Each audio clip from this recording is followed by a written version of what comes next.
গয়া ক্ষেত্রে ব্রহ্মার অর্চনা করিলে ব্রহ্মলোকে বসতি হইয়া থাকে। গয়াতে গায়ত্রী, সাবিত্রী ও সরস্বতী নামে যে তিনটি তীর্থ আছে, মানব প্রাতকালে গাত্রোত্থানপূর্বক সেই গয়া তীর্থ দর্শন করিয়া যত্ন সহকারে সে তীর্থে প্রাতকালীন সন্ধ্যা করিলে তার সর্ববিদক্ত ফল লাভ হয়।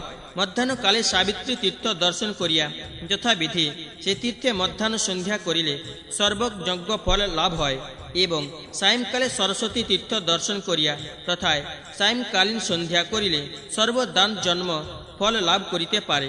পর্বতস্থ শিব মূর্তি দর্শন করিলে পিতৃঋণ হইতে মুক্ত হইয়া থাকে। ধর্মারণ্যস্থ ধর্ম মূর্তি দর্শন করিলে ঋণ ত্রয় হইতে মুক্ত হইয়া থাকে। গৃধেশ্বর দেবকে দর্শন করিলে কোনো ব্যক্তি ভববন্ধন হইতে মুক্ত না হয়। ধেনু বন নামক মহাতীর্থে ধেনু দর্শন করিলে সেই মানবের পিতৃলোক ব্রহ্মলোকে গমন করে। প্রভাস তীর্থে প্রভাস্বরকে বিলোকন করিয়া উত্তম গতি পাইয়া থাকে।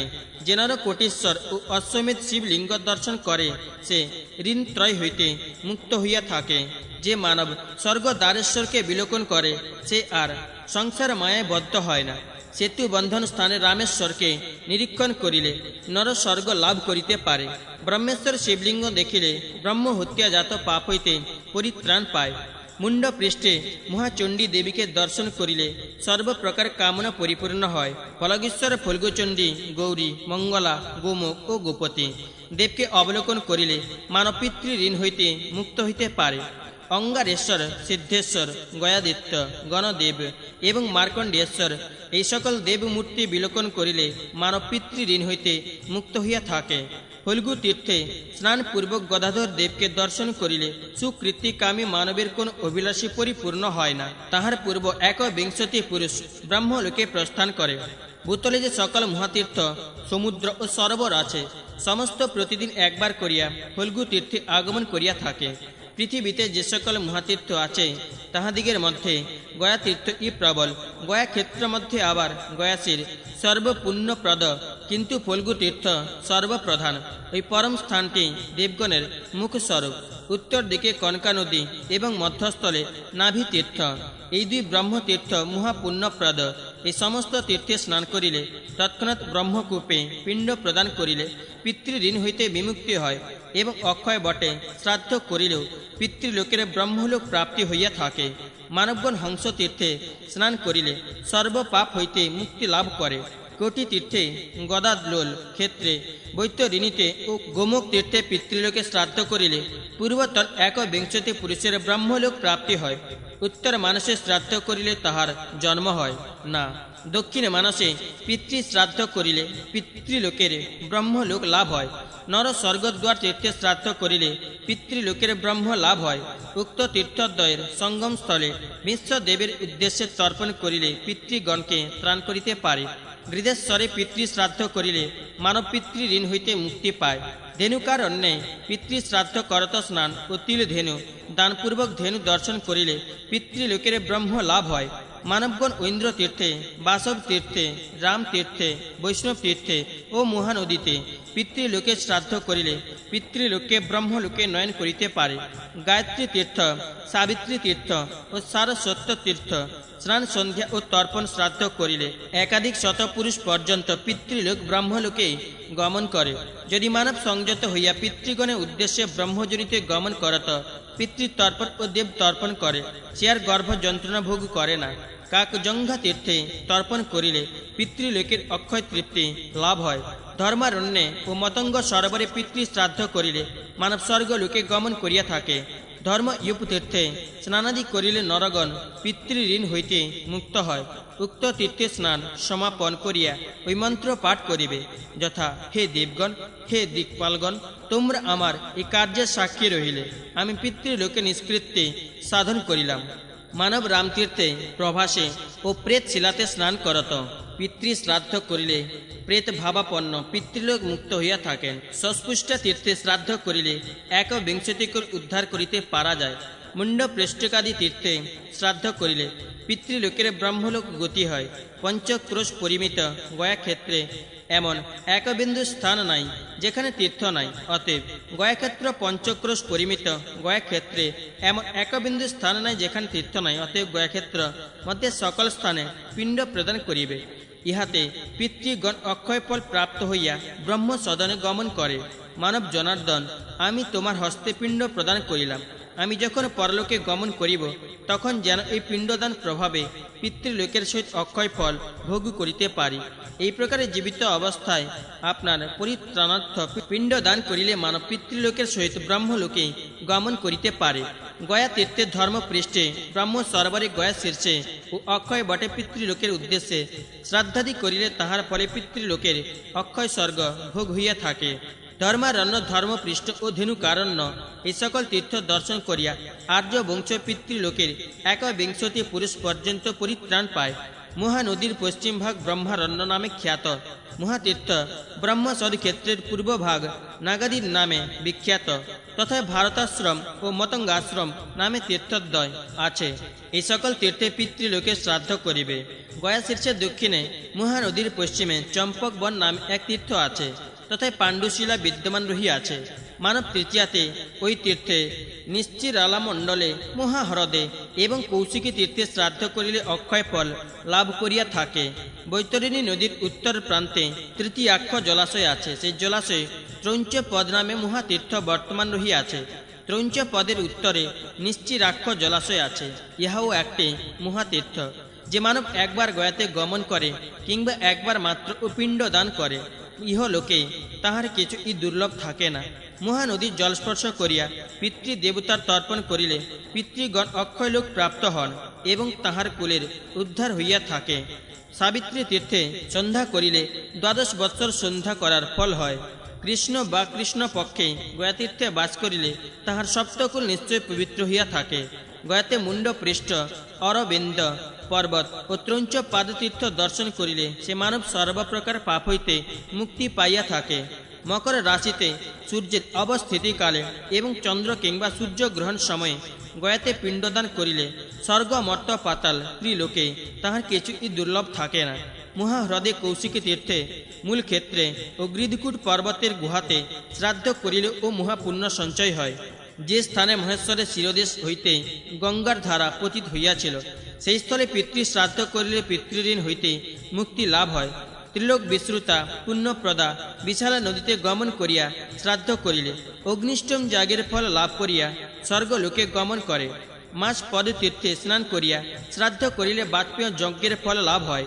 বারিপাদ নামক মহাতীর্থে পিণ্ড দান করিলে পতিতগণের উদ্ধার হইয়া থাকে। যে মানব গয়াতীর্থ গমন করিয়া পিতৃলোককে অন্ন প্রদান করে, তাহার দ্বারাই পিতৃলোককে পুত্রবান বলা যায়। সেই ব্যক্তি যথার্থ পুত্র শব্দের বাচ্য। আমাদিগের বংশের যে কেহ গয়াতে গমন করিবে, সে আমাদিগকে পরিত্রাণ করিবে। এই নিমিত্ত নরকভীরু পিতৃগণ পুত্র কামনা করিয়া থাকেন। এই প্রত্যাশায় ঈশ্বর সন্তানকে গয়াতে উপস্থিত দর্শন করিলে পিতৃগণে উৎসব হইয়া থাকে। যদি বংশের সন্তান অথবা অন্য কোনো ব্যক্তি গয়াক্ষেত্রে গমন করত, পাদ্য দ্বারা জল স্পর্শ করিয়াও আমাদিগকে পিণ্ড প্রদান করে। পিতৃগণ এইরূপ আশা করিয়া থাকেন, সেখানে যাহার নামে পিণ্ডদান করে তাহার ব্রহ্মলোক প্রাপ্তি হয়, সন্দেহ নাই। গয়া তীর্থগামী নরকোটি তীর্থের ফল লাভ করিয়া বিষ্ণু লোক প্রাপ্ত হয়। বৈতরণী নামে ত্রিলোক বিশ্রুতা যে নদী আছে, পিতৃলোকের পরিত্রাণার্থ সেই নদী গয়া ক্ষেত্রে অবতীর্ণ হইয়াছে। যে মানব সেই বৈতরণী তীর্থে শ্রাদ্ধ, পিণ্ডদান অথবা গোদান করে, সে নিঃসংশয় ১বিংশতি পুরুষকে পরিত্রাণ করিতে পারে। যদি কোনো নর কোন কালে গয়াতে গমন করিতে পারে, তবে সে সেই সকল ব্রহ্মকল্পিত ব্রাহ্মণকে ভোজন করাইবে। সে ব্রহ্মকল্পিত ব্রাহ্মণকে যাহারা পূজা করে, তাহাদিগের ব্রহ্মলোকে বাস হয়। তাহারা সোমপানের ফল লাভ করিয়া থাকেন। এই পূজাতে সমস্ত দেব ও পিতৃগণ পূজিত হইয়া থাকেন। গয়াতে গয়াস্থ ব্রাহ্মণগণের হব্য কব্য দ্বারা বিধানক্রমে তৃপ্তি সাধন করিবে। গয়াক্ষেত্র দেহ পরিত্যাগের প্রশস্ত স্থান বলিয়া কীর্তিত হয়। যে মানব সর্বোত্তম ক্ষেত্র গয়াধামে বৃষদ স্বর্গ করে, সে শত অগ্নিষ্টম যজ্ঞের ফল লাভ করিতে পারে, তাহাতে কিঞ্চিত মাত্র সন্দেহ নাই। মহাবুদ্ধি ব্যক্তি গয়াক্ষেত্রে আপনার উদ্দেশ্যেও পিণ্ড দান করিবে, কিন্তু সেও পিণ্ডদানে তিল ব্যবহার করিবে না। যে সকল ব্যতি রেখে পিণ্ডদান করিবে, যাবতীয় পিতৃজ্ঞাতি পিতৃবান্ধব ও পিতৃসুহৃদ আছে, তাহাদিগকেও গয়াতীর্থে যথাবিধানে পিণ্ড দান করিতে পারে। তাহা হইলে সে শত গোদানের ফল লাভ করিয়া থাকে। মতঙ্গ সরোবরে স্নান করিলে সহস্র গোদানের ফল লাভ হয়। কোনো মানব নিশ্চিরা সঙ্গম স্থলে স্নান করিলে তাহার পিতৃলোক ব্রহ্মলোক গমন করে। বশিষ্ঠাশ্রমে স্নান করিলে সে মানব বাজপেয় যজ্ঞের ফল ভোগী হয়। মহাকৌশিক তীর্থে 1 বৎসর বাস করিলে অশ্বমেধ যজ্ঞের ফল লাভ হয়। ব্রহ্ম সরোবর হইতে লোক পাবনী সর্বলোক বিশ্রুতা অগ্নিধারা নাম্নী যে নদী প্রবাহিত হইয়াছে তাহাকে কপিলা বলে। ওই নদীতে স্নানপূর্বক শ্রাদ্ধ করিলে অগ্নিষ্টম যজ্ঞের ফল লাভ করিয়া মানব জন্মের সাফল্য পাইয়া থাকে। কুমার ধারা নদীতে শ্রাদ্ধ করিলে অশ্বমেধ যজ্ঞের ফল লাভ হয়। মানবগণ কুমার তীর্থে গমন করিলে মুক্তিপদ প্রাপ্ত হইয়া থাকে। সোমকুণ্ডে স্নান করিলে মনুষ্য চন্দ্রলোকে গমন করিতে পারে।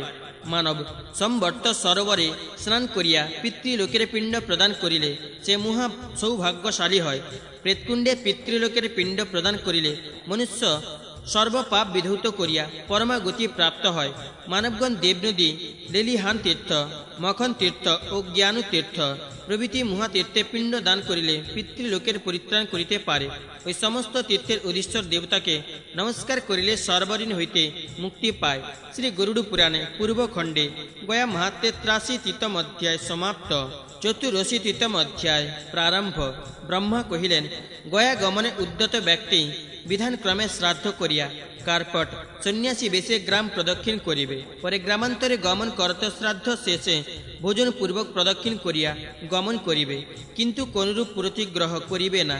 গয়া গমন মানসে গৃহ হইতে চলিত হইয়া যত পদ গমন করে পরকালে সেই পদ সংখ্যায় পিতৃলোকের স্বর্গারোহণের সোপান কল্পিত হইয়া থাকে।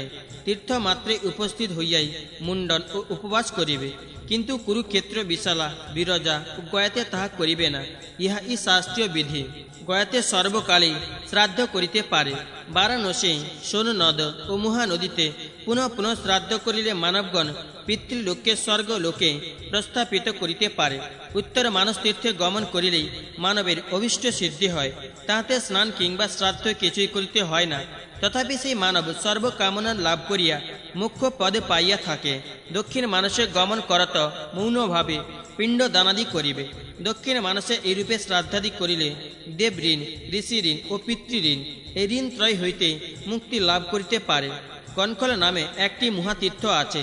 সে তীর্থে লোল জিহ্বা মহাভয়ঙ্কর সর্পগণ বিদ্যমান রহিয়াছে। তাহা দর্শন করিলে সিদ্ধ পুরুষের প্রীতি ও পাপী গণের হৃদয়ে ভয়ের সঞ্চার হয়।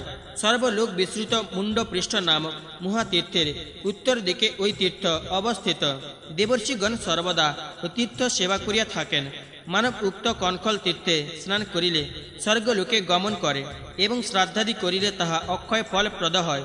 সূর্যদেবকে নমস্কার করিয়া পিণ্ড দানাদি সৎক্রিয়া করিবে। সোম, যম, অর্জমা, অগ্নিস্মর্তা, বহির্ষদ ও সোমক ইহারা পিতৃদেবতা। ইহারা কব্য অর্থাৎ শ্রাদ্ধ দ্রব্য ভোজন করে। গয়া শ্রাদ্ধকালে এই সকল পিতৃদেবতা দিগকে প্রার্থনা করিবে, যথা: হে মহাভাগ, পিতৃদেবগণ, আপনারা আগমন করিয়া আমাকে রক্ষা করুন। যাহারা আমার কুলে জন্ম পরিগ্রহ করিয়া পিতৃলোকে গমন করিয়াছেন, আমি তাহাদিগের পিণ্ড দানার্থ গয়াতীর্থে আগমন করিয়াছি। ফল্গু তীর্থে পিণ্ড প্রদান পূর্বক পিতামহ দেবকে দর্শন করিবে। তৎপরে গদাধরকে অবলোকন করিলে মানব পিতৃঋণ হইতে মুক্ত হইতে পারে। ফল্গু তীর্থে স্নান করিয়া গদাধর দেবকে দর্শন করিলে নরপূর্বতন 10 পুরুষ ও অধস্তন 10 পুরুষ স্বয়ং এই 21 পুরুষকে ত্রাণ করিতে পারে। তীর্থযাত্রা প্রথম দিবস যথাবিধি সংযত থাকিয়া দ্বিতীয় দিবস তীর্থে গমন করিবে। ধর্মরণ্য ও মতঙ্গ সরোবরে গমন করিয়া পিণ্ড দান করিবে। ধর্মারণ্যে গমন করিলে বাজপেয় যজ্ঞের ফল লাভ হয়। ব্রহ্মতীর্থে স্নানাদি করিলে রাজস্ব ও অশ্বমেধ যজ্ঞের ফল লাভ হয়। কূপ তীর্থ ও ইউপ তীর্থের মধ্যে পিণ্ডদান ও শ্রাদ্ধ করিবে। কূপ তীর্থের জল দ্বারা পিতৃলোকে শ্রাদ্ধ করিলে তাহা অক্ষয় ফলপ্রদ হয়। তৃতীয় দিবসে ব্রহ্মতীর্থে গমন করিয়া শ্রাদ্ধ ও তর্পণ কার্য করিবে। শ্রাদ্ধাদি কার্য করিয়া কূপ তীর্থ ও ইউপ তীর্থের মধ্যে পিণ্ড দান করিবে। গোপ্রচার সমীপস্থ ব্রহ্ম কল্পিত ব্রাহ্মণে অর্চনা করিলে পিতৃগণ মুখ্য ধামে গমন করেন। ইউপ তীর্থ প্রদক্ষিণ করিলে বাজপেয় যজ্ঞের ফল হয়। চতুর্থ দিবসে ফল্গু তীর্থে স্নান করিয়া দেবাদি তর্পণ করিবে এবং শ্রাদ্ধ কার্য সমাপন করিয়া গয়া শীর্ষে ও রুদ্র পদাতিতে পিণ্ড দান করিবে। ব্রহ্মা ব্যাসকে বলিয়াছেন, হে ব্যাস, প্রথমে পঞ্চাগ্নিতে ও পদত্রয়ে পিণ্ড দান করিবে। কার্তিক সংক্রমণ দিনে শ্রাদ্ধ করিলে সেই শ্রাদ্ধ অক্ষয় ফল প্রদান করে। গয়াতে নবদৈবত ও দ্বাদশ দৈবত শ্রাদ্ধ করিবে। অষ্টকাতে বৃদ্ধি দিনে গয়াতে ও মৃত বাসরে মাতার পৃথক শ্রাদ্ধ করিবে। এতদ ভিন্ন অন্যত্র পিতার সহিতে মাতৃ শ্রাদ্ধ করিবে। মানবগণ দশাস্ব মেধে স্নান করিয়া পিতামহ দেবকে দর্শনপূর্বক রুদ্রপাদ স্পর্শ করিলে মুক্ত হইয়া যায়, তাহা দিগের পুনর্জন্ম হয় না। বিবিধ বৃত্তপূর্ণ পৃথিবী মণ্ডল 3 বার প্রদান করিলে যে ফল হয়, গয়াশিরে একবার পিণ্ড প্রদান করিলে সেই ফল হইয়া থাকে। যদি গয়াশিরে সমীপত্র প্রমাণ পিণ্ড দান করে, তবে ইহাতেও পিতৃগণের দেবত্ব প্রাপ্তি হয়, তাহার সন্দেহ নাই। ধীমান মহাদেব কহিয়াছেন, মুণ্ডপৃষ্ঠ তীর্থে গমন করিলে অল্প পুণ্য ব্যক্তিও মহা তপস্যার ফল পাইয়া থাকে। যাহা দিগের নাম উল্লেখপূর্বক গয়াশীর্ষে পিণ্ড প্রদান করা যায়, তাহারা নরকস্থ থাকিলেও স্বর্গলোকে গমন করে, আর স্বর্গস্থ পিতৃগণ মুখ্য পদ প্রাপ্ত হন। পঞ্চম দিবসে স্নান করিয়া অক্ষয় বটমূলে পিণ্ডদান করিলে সমস্ত পিতৃকুল পরিত্রাণ পায়। অক্ষয় বটমূলে গমন করত কেবল শাক উষ্ণ জল দ্বারা একটি ব্রাহ্মণকে ভোজন করাইলে কোটি ব্রাহ্মণ ভোজনের ফল পাওয়া যায়। অক্ষয় বটে শ্রাদ্ধ করিয়া প্রপিতা মহাদেবকে দর্শন করিলে অক্ষয় স্বর্গ লাভ হয় এবং নিজ শতকুল উদ্ধার করিতে পারে। পুত্রগণের মধ্যে কেহ গয়াতে গমন করিবে, কেহ অশ্বমেধ যজ্ঞ কিংবা নীল বৃষে উৎসর্গ করিবে। এই আশাক্তেই লোকে বৃহৎ পুত্র ইচ্ছা করিয়া থাকে। গয়া মাহাত্ম্য বর্ণ সম্বন্ধে প্রাচীন একটি ইতিহাস আছে। যথা কোনো প্রেতভাবাপন্ন ব্যক্তি গয়া গ্রামে বিশাল নামক কোনো বণিকের নিকট বলিয়াছিল যে, হে বণিক, তুমি আমার নামে গয়া শীর্ষে পিণ্ড প্রদান করিও। প্রেতের উদ্দেশ্যে গয়াতে পিণ্ড দান করিলে সেই প্রেত মুক্তি পায়, আর সেই পিণ্ডদাতাও স্বর্গলোকে গমন করিয়া থাকে। বণিক এই কথা শুনিয়া গয়াতে গমন করত অগ্রসে প্রেতের উদ্দেশ্যে পিণ্ড দান করিয়া পরে নিজ পিতৃ পিতামহের উদ্দেশ্যে পিণ্ড প্রদান করিল। বণিকের পিণ্ড প্রদান ফলে সে প্রেত ও বণিকের পিতৃ পিতা মহাদাদি এবং তাহার বন্ধু বান্ধব সকলেই মুক্ত হইল, আর উক্ত বিশাল নামক বণিক ও পুত্র লাভ করিয়াছিল। কালান্তরে সে বণিক বিশাল দেশের রাজপুত্র হইয়া জন্মগ্রহণ করিলেন। সে রাজপুত্র কিয়ৎকাল পরে দ্বিজগণকে জিজ্ঞাসা করিলেন যে, কি কার্য করিলে আমার পুত্রাদি সম্পদ লাভ হইতে পারে? তখন ব্রাহ্মণগণ কহিলেন, তুমি গয়াতে পিণ্ড দান করো, তাহা হইলেই সেই পুণ্য প্রভাবে তুমি পুত্রাদি সম্পদ লাভ করিতে পারিবে। অনন্তর বিশাল নামক সেই বণিক গয়াতে পিণ্ড দান করিয়া পুত্রবান হইয়াছিল।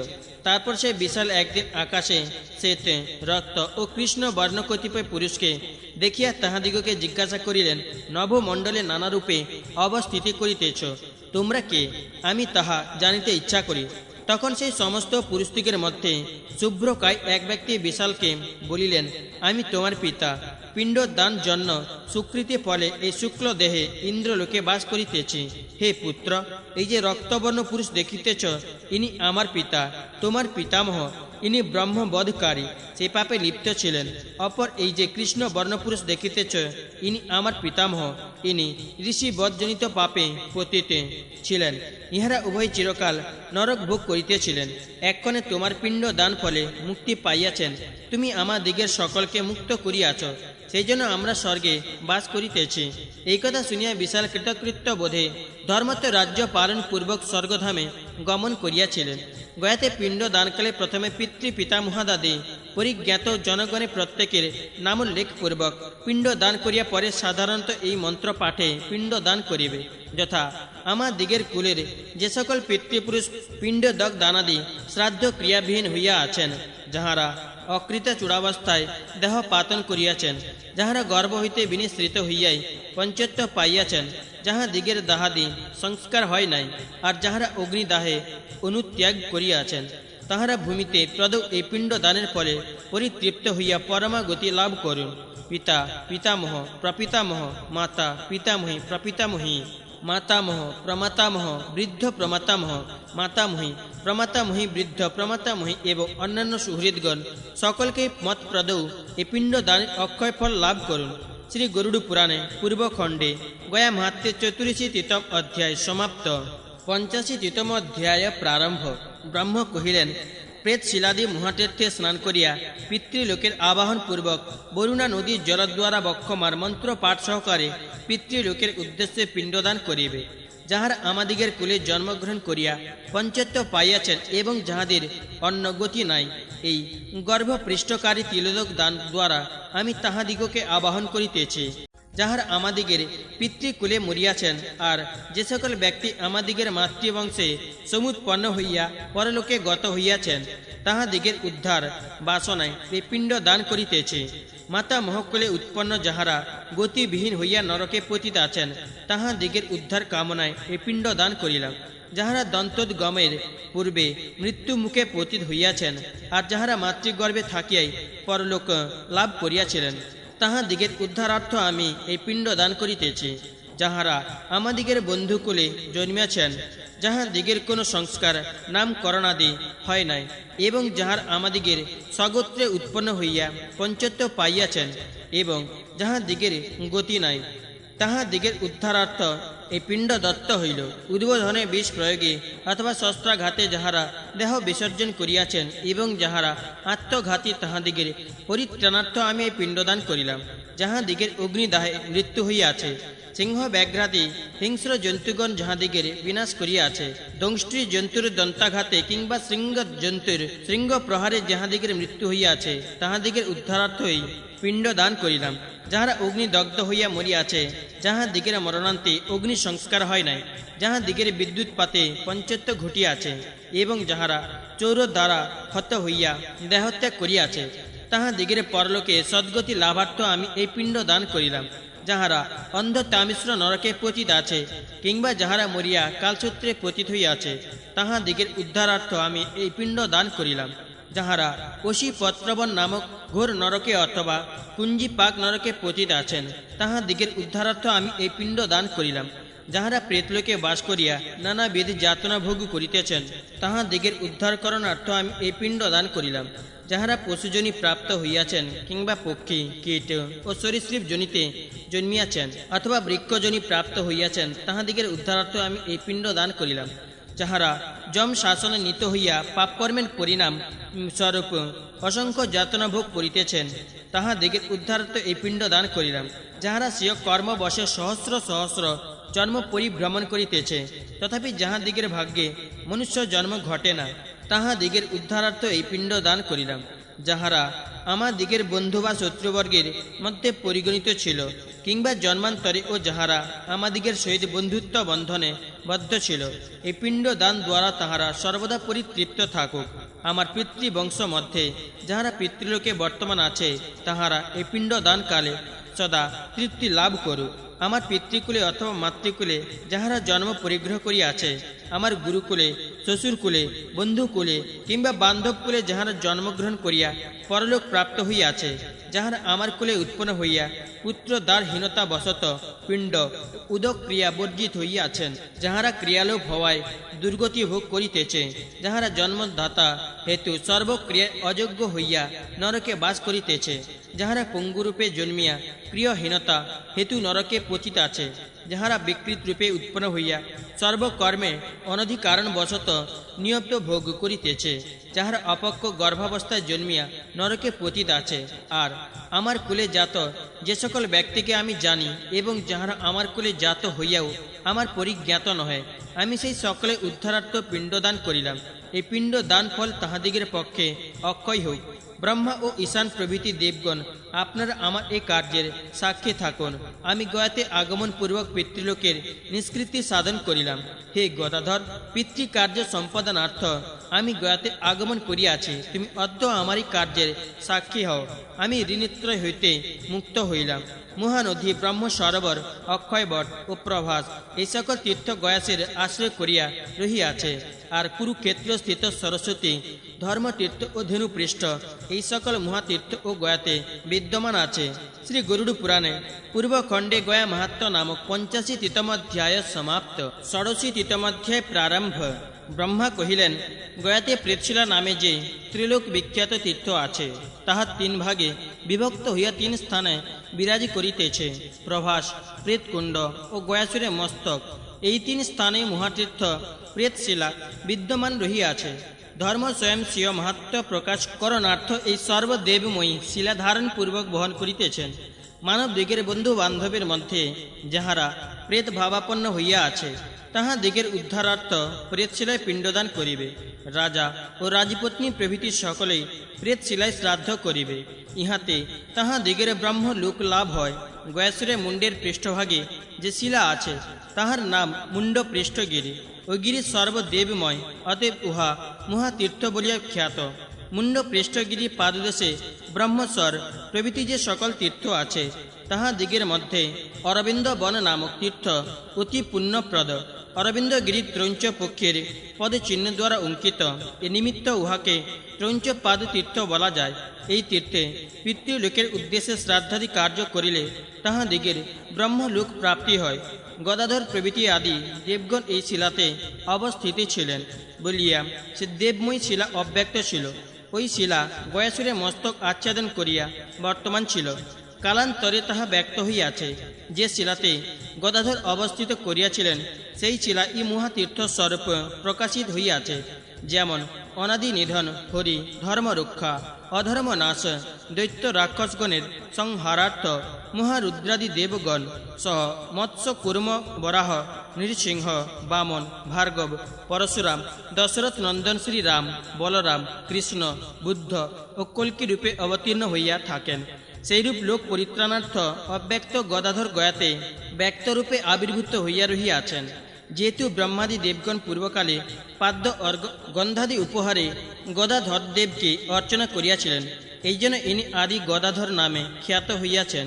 যে মানব গয়াতে গমন করিয়া অগ্রে দেবগণ সহ গদাধর দেবকে পাত্র সম্মানিত অর্ঘ্য, পাদ্য, গন্ধ, পুষ্প, ধূপ, দীপ, উৎকৃষ্ট নৈবেদ্য, বিবিধ মাল্য, বস্ত্র, মুকুট, ঘণ্টা, চামর, দর্পণ, অলঙ্কার ও অন্নাদি দান করে, তাহার ধন ধান্য, আয়ু, আরোগ্য, সম্পদ, পুত্রাদি সন্ততি, মঙ্গল, বিদ্যা, অর্থ প্রভৃতি বাঞ্ছিত সম্পদ, ভার্যা ও রাজ্য ও স্বর্গবাস লাভ হইয়া থাকে।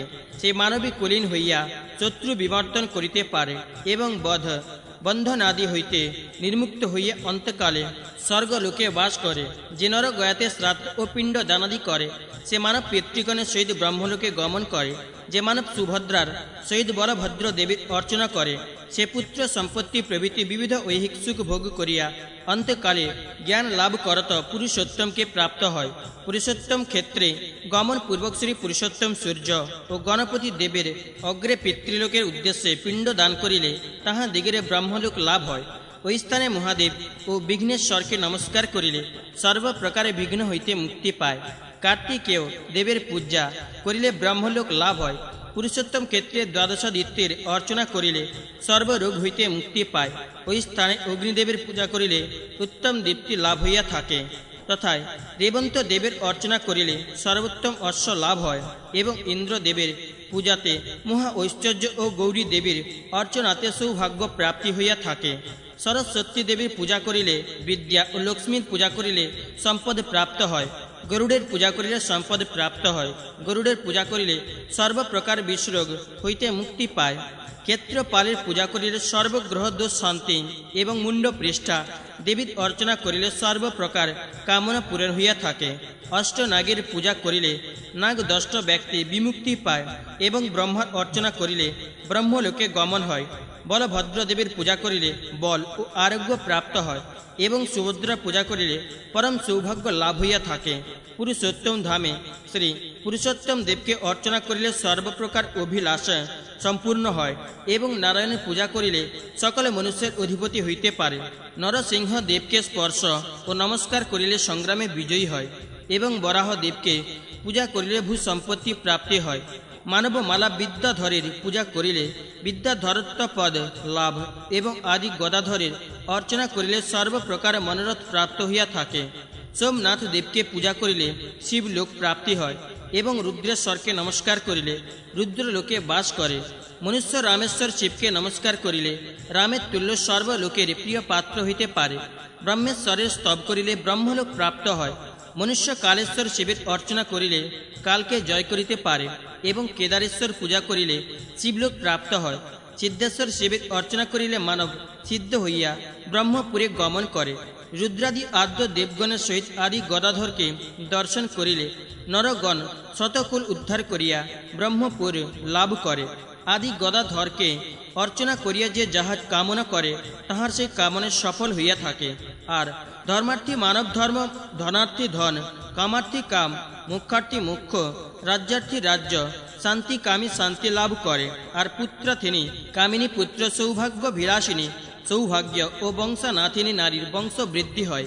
মানবগণ আদি গদাধর দেবকে পূজা করিয়া শ্রাদ্ধ, পিণ্ডদান, অন্নদান ও জলদান করিলে ব্রহ্মলোকে গমন করে।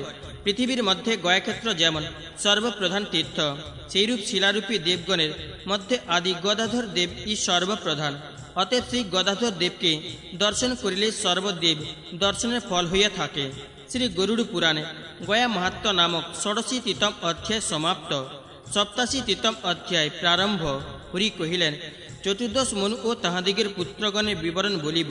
পূর্বকালে স্বয়ম্ভূব নামে মনু ছিলেন। অগ্নিধ্র প্রভৃতি তাহার কতিপয় পুত্র হয়। মরিচি, অত্রি, অঙ্গিরা, পুলস্ত, পুলহ ও বশিষ্ঠ এই মহা তেজা সপ্ত ঋষি কীর্তিত আছে। এই সপ্ত ঋষি অগ্নিধ্রাদির সন্তান। উক্ত সপ্ত ঋষি হইতে জয়, অমিত, শুক্র ও যম নামে সমুপারি চতুষ্টের উৎপত্তি হয়। কালান্তরে ইহাদিগের সন্তান 12 গণে বিভক্ত হইয়াছিলেন। অনন্তর বিশ্বভূক বামদেব ও ইন্দ্রের উৎপত্তি হয়। এক দৈত্য তাহাদিগের প্রবল রিপু ছিল, তাহার নাম বাষ্কলি। মহাত্মা বিষ্ণু চক্র দ্বারা সে বাষ্কলিকে বিনাশ করেন। স্বয়ম্ভূ মনুর অধিকার কালের পর সরচিষ মনুর আবির্ভাব হয়। তাহার পুত্রগণ সকলেই মণ্ডলেশ্বর হইয়াছিলেন। এই সকল পুত্রের নাম যথা বিনত, কর্ণাস্ত, বিদ্যুৎ, রবি, বৃহৎগণ ও নভ। ইহারা সকলে মহাবল ও পরাক্রান্ত। চিত্রকাদি হইতে ঊর্জ, স্তম্ভ, প্রাণ, ঋষভ, নিশ্চল, দত্তলি ও অর্বরী বাণ এই সপ্ত মহর্ষির উৎপত্তি হয়। পূর্বে 12 সংখ্যক ভূষিতগণ ও পারাবতগণের উদ্ভব হইয়াছিল। অনন্ত দেবরাজ ইন্দ্র সমুৎপন্ন হন। পুরু কৃৎসন নামে এক প্রবল দৈত্য তাহার শত্রুতে আচরণ করে। মধুসূদন হস্তিরূপ ধারণ করত তাহাকে বিনাশ করেন। হে রুদ্র, সরচিষ মনুর অধিকারান্তে উত্তম নামে মনুর উৎপত্তি হয়। সে উত্তম মনুর কতিপয় পুত্র জন্মে। তাহাদিগের নাম যথা আজ, পরশু, বিনীত, সুকেতু, সুমিত্র, সুশল, সুচি, দেব, দেবায়ুধ, মহোৎসাহ, অজিত, রৌধজা, ঊর্ধ্ববাহু, শরণ, অনথ, মুনি, সুতপা ও শম্ভু। ইহাদিগের মধ্যে রথৌজা প্রভৃতি 7 জন সপ্তঋষি পরে বশবর্তী সধমা, শিব, সত্য ও প্রত্যর্দন এই পঞ্চদিগ্গণের উদ্ভব হয়। ইহাদিগের প্রত্যেকেরই 12 সংখ্যা আছে। সে সময় প্রলম্ব নামে এক দানব ইন্দ্রের শত্রু হইয়াছিল। ভগবান বিষ্ণু মৎস্যরূপী হইয়া তাহাকে বিনাশ করেন। তারপর তামস মনুর আবির্ভাব হয়। তাহার অনেকগুলি পুত্র জন্মে।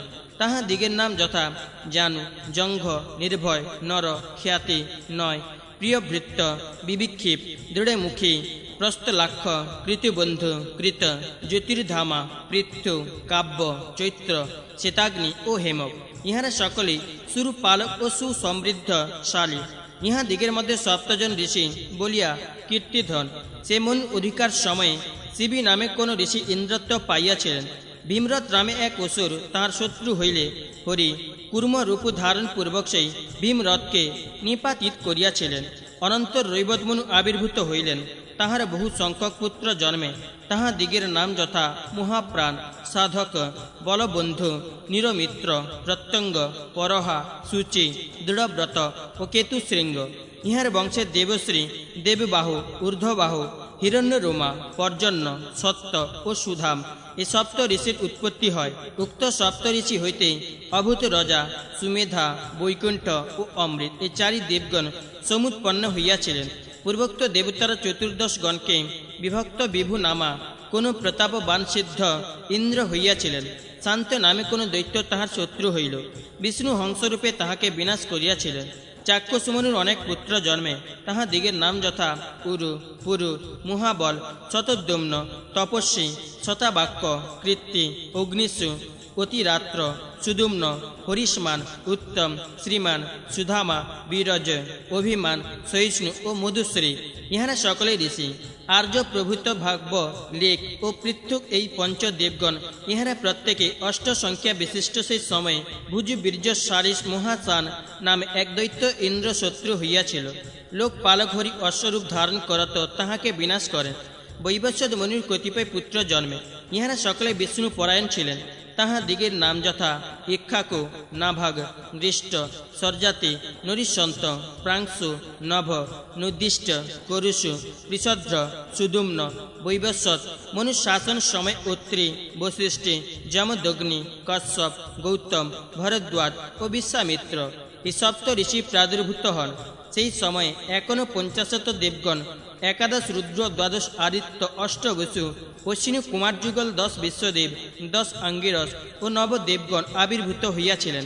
তখন মহাবল পরাক্রান্ত ইন্দ্ররিপু অমিত তেজা হিরণ্যাক্ষ দৈত্য প্রাদুর্ভূত হয়। বিষ্ণু বরাহরূপ ধারণ করত তাহাকে বিনাশ করেন। অনন্তর সাবর্ণিক মনুর পুত্রগণের বিবরণ বলিতেছি।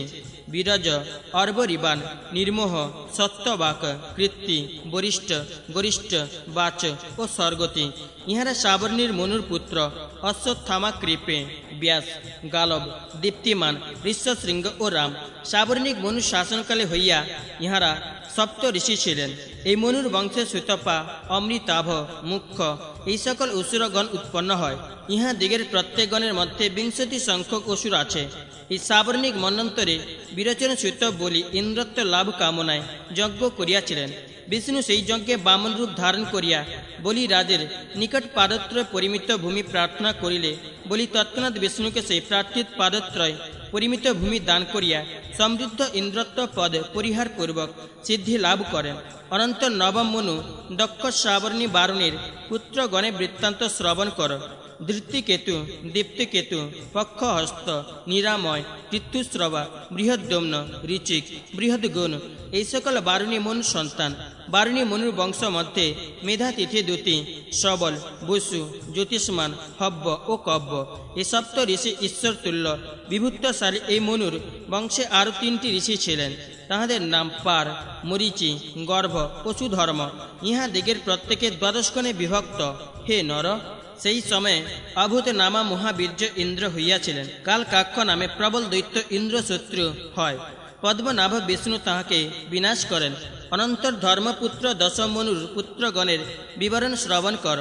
সুক্ষেত্র, উত্তমৌজা, ভূরিশ্রেণ্য, বীর্যবান, শতানিকে, নিরমিত্র, বৃষ্যেন, জয়দ্রথ, ভূরিদ্যুম্ন, সুবর্চা, শান্তি ও ইন্দ্র ইহারা দশমনুর পুত্র। ইহারা সকলে প্রতাপশালী। আয়মূর্তি, হবিষ্মান, সুকৃতি, অব্যয়, নাভাগ, প্রতিম ও সৌরভ ইহারা সপ্তঋষি হইয়াছিলেন। এই বংশে প্রাণাক্ষ শত সংখ্যক দেবগণ জন্মিয়াছিলেন। ওই সময়ে শান্তি নামে মহাবল ইন্দ্র হন। বাড়ি নামে এক প্রবল দৈত্য ইন্দ্রের শত্রু হইয়া উঠে। হরি গদাঘাতে তাহাকে বিনাশ করেন। অনন্ত রুদ্রপুত্র 11 মনুর সন্তানগণের বিবরণ শ্রবণ কর। সর্বত্রগ, সুশর্মা, দেবানিকে, পুরু, গুরু, ক্ষেত্রবর্ণ, দৃঢ়েশু, আদ্রক ইহারা 11 মনুর পুত্র। ওই মন্বন্তরে হবিষ্মান, হবিষ্য, বপুষ্মান, বিষ্ণু, বারুণী, নিশ্চর ও অগ্নিতেজা এই সপ্ত ঋষির জন্মগ্রহণ করেন। এই মনুর অধিকার কালে কামগামী বিহঙ্গম গণ উৎপন্ন হয়। উহারা অতিশয় মনোহর দেহ বিশিষ্ট। তাহা দিগের শ্রেণীভেদে 31 গণে বিভক্ত। ওই সময়ে বৃষ নামে ইন্দ্র উৎপন্ন হন। দশগ্রীব নামে এক রাক্ষস ওই সময়ে ইন্দ্র শত্রু হয়। শ্রীরূপী বিষ্ণু তাহাকে বিনাশ করেন। অনন্তর দক্ষ তনয় 12 মনুর পুত্রগণের বিবরণ শ্রবণ কর। দেব উপদেব, দেবশ্রেষ্ঠ, বিদুরথ, মিত্রবান, মিত্রদেব, মিত্রবিন্দ, মিত্রবাহু, সুবর্চা ও তপোধন এই সপ্ত ঋষি প্রাদুর্ভূত হন। ইহারা সকলে তপোধন। এই মন্বন্তরে সুধর্মা, সুতপা, হরিত, রোহিত ও তারা এই গণ পঞ্চক দেব শত্রু রূপে উৎপন্ন হয়। ইহা দিগের প্রত্যেক 10 সংখ্যা বিশিষ্ট। এই মন্বন্তরে ঋতু বামা ইন্দ্র উৎপন্ন হন। তারক নামে এক দৈত্য দেবশত্রু হইয়াছিল। হরি নপুংসকরূপী হইয়া তাহাকে বিনাশ করেন। অনন্ত রুচি তনয় 13 মনুর পুত্র গণের বিবরণ শ্রবণ কর। চিত্রসেন, বিচিত্র, তপোধর্মরত, ধৃত্তি, সুমিত্র, ক্ষেত্রবৃত্তি ও সুনয় ইহারা 13 মনুর অপত্য। এই মনুর সন্তানবর্গের মধ্যে ধর্মপদ ধৃত্যমান, অব্যয়, নিশারূপ, নিরুৎসুক, নির্মোহ, তত্ত্বদর্শী ও সুতপ এই সপ্তজন সপ্তঋষি রূপে অবলম্বন করেন এবং সুরমা, সুধর্মা ও সুকর্মা এই গণত্রয় উদ্ভূত হয়। উহারা প্রত্যেকে ৩০ সংখ্যা বিশিষ্ট এই সময়ে দিবিষ্পতি ইন্দ্র হন এবং টিট্টভ নামে এক দানব তাহার সহিতে শত্রুতায় প্রবৃত্ত হয়। মাধব মায়ের রূপ ধারণ করত তাহাকে বিনাশ করে। অনন্তর ১৪ মনুর সন্তানগণের বিবরণ শ্রবণ কর। উরু, গভীর, দৃষ্ট, তরস্বী, গ্রহ, অভিমানী, প্রবীর, জিষ্ণু, সংক্রন্দন, তেজস্বী, দুর্লভ ইহারা ১৪ মনুর তনয়। অগ্নিদ্র, অগ্নিবাহু, মাগধ, অসুচি, অজিতে, মুক্ত ও শুক্র এই ৭ জন সপ্ত ঋষিরূপে আবির্ভূত হয়। এই সময় চাক্ষুষ, কর্মনিষ্ঠ, পবিত্র ভ্রাজি ও বজবৃদ্ধ এই পঞ্চগণ উৎপন্ন হয়। এই পঞ্চগণ প্রত্যেক সপ্ত সংখ্যা বিশিষ্ট। এই মন্বন্তরে সূচি নামে ইন্দ্র এবং মহাদৈত্য নামে কোন দৈত্য ইন্দ্রশূন্য হইলে হরি স্বয়ং তাহাকে বিনাশ করেন। এই সময় ব্যাস রূপধারী হরি এক বেদকে চতুর্ধ বিভক্ত করিয়া অষ্টাদশ পুরাণ ও অষ্টাদশ বিদ্যা প্রণয়ন করেন। ষড়বিদ অঙ্গ শাস্ত্র, শিক্ষা, কল্প, ব্যাকরণ, নিরুক্ত, ছন্দ ও জ্যোতিষ, ৪ বেদ, মীমাংসা, ন্যায়, পুরাণ, ধর্মশাস্ত্র, ধনুর্বেদ ও গান্ধর্ব শাস্ত্র ইহা দিগকে অষ্টাদশ বিদ্যা বলা যায়। শ্রী গরুড় পুরাণে পূর্বখণ্ডে মন্বন্তর নির্ণয় নামক ৮৭তমধ্যায় সমাপ্ত। ৮৮তমধ্যায় প্রারম্ভ। সুত কহিলেন, হরি যে ব্রহ্মাদি দেবগণের সহিত ত্রিলোচনের নিকট ১৪ মন্বন্তরে বিবরণ বলিয়াছিলেন তাহা কহিলাম। এক্ষণে ত্রষ্টুকের নিকট মার্কণ্ডীয় যে পিতৃস্তোত্র বলিয়াছিলেন তাহা বলিতেছি, শ্রবণ কর। মার্কণ্ডীয় বলিয়াছিলেন, পূর্বকালে রুচি নামে মহামুনি সংসার মায়া পরিহার করিয়া নিরহংকার চিত্তে পৃথিবী ভ্রমণ করিতে প্রবৃত্ত হইলেন। তিনি অগ্নি সেবা ও গৃহাবস্থান পরিহার করিলেন। তিনি একবার মাত্র দিবারাত্র মধ্যে ফল মূলাদি যত কিঞ্চিত আহার করিতেন, কখনো কোনো আশ্রমে অবস্থিতি করিতেন না। তাহার পিতৃদেবগণ রুচিকে এরূপ সর্বকর্মবিহীন দেখিয়া বলিলেন, বৎস, তুমি কি নিমিত্ত দ্বার সংগ্রহ করিতেছ না? দ্বার গ্রহণ মহাপুণ্যজনক, তাহা তুমি অবশ্যই অগস্তত আছো। দ্বার সংগ্রহ দ্বারাই লোক স্বর্গ মোক্ষ লাভ করিয়া থাকে। গৃহী মানব দেবগণ, ঋষিগণ, পিতৃগণ ও অর্থদিগের অর্চনা করিবে, তাহা হইলে সে পরকালে সদ্গতি লাভ করিতে পারে। দেবগণকে সোহা শব্দ উচ্চারণ দ্বারা, পিতৃগণকে সধা শব্দ দ্বারা এবং অতিথিয় ভূতবর্গকে অন্য দান দ্বারা পরিতুষ্ট করিবে। তুমি সর্বকর্ম পরিত্যাগ করিয়াছ, সুতরাং তোমাকে দেবঋণ ও পিতৃঋণে বদ্ধ থাকিতে হইবে। মনুষ্য, ঋষি ও ভূতবর্গের নিকট তুমি দিন দিন ঋণী হইতেছ। তুমি পুত্রোৎপাদন, দেব পূজা ও পিতৃতর্পণ না করিয়া স্বর্গ লাভ ইচ্ছা করিতেছ। হে পুত্র, তুমি বৃথা ক্লেশ স্বীকার করিতেছ মাত্র। ইহাতে তোমার সুখ ভোগের সম্ভাবনা নাই।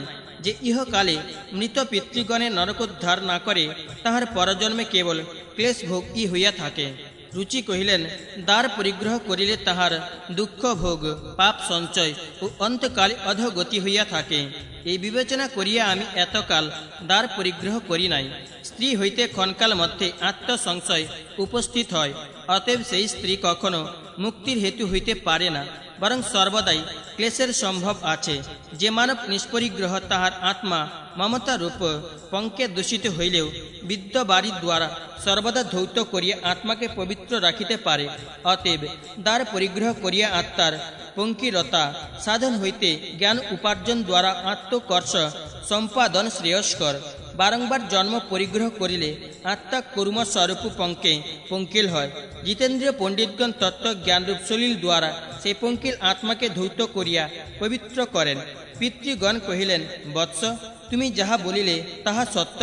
জিতেন্দ্রিয় হইয়া আত্মার মলিনতা শোধন বিধেয় বটে, কিন্তু তদ্বিষয়ে তুমি যে পন্থা অবলম্বন করিতেছ তাহা উৎকৃষ্ট নহে। তুমি যদি অশুভ নিবারণ করিতে ইচ্ছা করো, তাহা হইলে ফল বাসনা রহিতে হইয়া পঞ্চযজ্ঞ, তপস্যা ও দানাদি কর্ম আচরণ করো। এইরূপ কার্য করিলে তোমার কোনরূপ অনিষ্ট হইবে না। ফলাভিসন্ধি পরিহার করিয়া কর্ম করিলে যে কর্ম কখনো কোনরূপ অনিষ্ট হইবে না। ফলাভিসন্ধি পরিহার করিয়া সাধককে সংসারে বদ্ধ করিতে পারে না। বৎস, মনুষ্যের পূর্ব সঞ্চিত পুণ্যাপুণ্য কর্ম সকল সুখ দুঃখাদি ভোগ দ্বারা ক্ষয় হইয়া থাকে। ভোগ না হইলে কদাচ সেই সকল ক্ষয়প্রাপ্ত হয় না। প্রাজ্ঞ ব্যক্তি এইরূপে কর্ম করিয়া আত্মাকে বিশুদ্ধ করিবে, তাহাতে সে ভব বন্ধন হইতে বিমুক্ত হয়। যাহারা বিবেক শক্তি দ্বারা রক্ষিত হয়, তাহাদিগের আত্মা কদাচ পাপ পঙ্কে মগ্ন হয় না। রুচি কহিলেন, হে পিতৃগণ, বেদ প্রমাণে জানা যায় যে কর্মকাণ্ড অবিদ্যা সম্ভূত, সুতরাং যাহারা কর্মমার্গী ও তত্ত্বদর্শী তাহারা সংসারে পতিত থাকে। তবে কেন আপনারা আমাকে কর্মমার্গে নিয়োজিত করিতেছেন? পিতৃগণ কহিলেন, কর্ম দ্বারা কেবল যে অবিদ্যা সঞ্চিত হয় এ কথা মিথ্যা, পরন্তু কর্ম ই জ্ঞান উৎপত্তির কারণ, তাহার সংশয় নাই। কর্ম ব্যতি রেখে কখনো জ্ঞান উৎপত্তি হয় না। মুক্তি লাভার্থ বিহিত কার্যের অনুষ্ঠান না করিয়া সে সকল নির্বোধ ব্যক্তি কঠোর সংযম, ক্লেশকর ও গুরুতর উপবাসাদি এবং বিষয় ত্যাগাদি দ্বারা প্রাণের কর্ষণ করে, তাহাদিগের সে কর্ম মুক্তির হেতু হয় না, প্রত্যুত অধোগতি প্রদ হইয়া থাকে। তুমি যে বিবেক বাড়ি দ্বারা প্রক্ষালন করা শ্রেয় এইরূপ মনে করিতেছ, তাহা ভালো নহে। যেহেতু তুমি বিহিত কার্যের অনুষ্ঠান জনিত পাপ রাশি দ্বারা দগ্ধ হইতেছ। অবস্থা বিশেষে বিষম যেমন লোকের উপকার সাধন করে, সেইরূপ অবিদ্যাও কখনো কখনো উপকার করিয়া থাকে। কার্যানুষ্ঠানের প্রণালী ভেদে অবিদ্যাও সংসার বন্ধনের কারণ না হইয়া মুক্তির হেতু হইতে পারে। হে বৎস, তুমি যথাবিধি দ্বার পরিগ্রহ কর। তুমি যদি জন্ম পরিগ্রহ করিয়া পরলোকের কোনো কার্য না করিলে, তবে তোমার এই জন্ম নিষ্ফল হয়। রুচি কহিলেন, হে পিতৃগণ, আমি এখন বৃদ্ধ হইয়াছি, এ অবস্থায় কে আমাকে ভার্যা প্রদান করিবে? বিশেষত আমি দরিদ্রের দ্বার সংগ্রহ অতি দুষ্কর ব্যাপার। পিতৃগণ বলিলেন, বৎস, তুমি দ্বার পরিগ্রহ করিয়া সন্তান উৎপাদন দ্বারা পিতৃলোকের জল প্রত্যাশায় উপায় বিধান না করিলে আমার দিগের পতন এবং তোমারও নিশ্চিত অধোগতি হইবে। অতএব তুমি আমার দিগের বাক্যের অভিনন্দনপূর্বক দ্বার গ্রহণ কর। পিতৃগণ এইরূপে রুচিকে উপদেশ প্রদান করিয়া তৎক্ষণাৎ তাহার সমক্ষেই বাতাহত প্রদীপবৎ সহসা অদৃশ্য হইলেন। মহাতপা মার্কণ্ডীয় মুনি এইরূপে ত্রষ্টুকিকে রুচির পিতৃ সংবাদ সম্বলিত বৃত্তান্ত বলিয়াছিলেন। শ্রী গরুড় পুরাণে পূর্বখণ্ডে রুচিস্তোত্র নামক ৮৮তম অধ্যায় সমাপ্ত। ৯১তম অধ্যায় প্রারম্ভ। সুত কহিলেন, ত্রৌষ্টিকি পূর্ণবার মার্কণ্ডীয় মুনিকে জিজ্ঞাসা করিলেন, মহাত্মন, অতঃপর রুচির বিবরণ সবিস্তর বর্ণন করুন। তখন মার্কণ্ডীয় কহিলেন, বিপ্রর্ষি রুচি পিতৃবাক্যে উদ্বিগ্ন হইয়া দ্বার পরিগ্রহার্থ কন্যাভিলাষে পৃথিবী পরিভ্রমণ করিতে প্রবৃত্ত হইলেন। পৃথিবীর সর্বত্র পরিভ্রমণ করিয়া পুত্রাপি কন্যা লাভ করিতে পারিলেন না এবং পিতৃবাক্যাগ্নিতে সন্তপ্ত হইয়া উদ্বিগ্ন চিত্তে চিন্তা করিতে লাগিলেন, এক্ষণে কি করি, কোথায় যাই, কি রূপেই বা দ্বার সংগ্রহ করিতে পারিব এবং কোন উপায় অবলম্বন করিলে সত্তর আমার ও পিতৃদেবগণের অভ্যুদয় হইতে পারে। এই প্রকার চিন্তা করিতে করিতে মহাত্মা রুচি মনে মনে স্থির করিলেন যে দেব আরাধনা ব্যতি রেখে অবিষ্ট সিদ্ধির আর উপায় নাই। তবে এখন তপস্যার দ্বারা কমল জনী ব্রহ্মার আরাধনা করি, তাহা হইলেই আমার কামনা সফল হইতে পারে।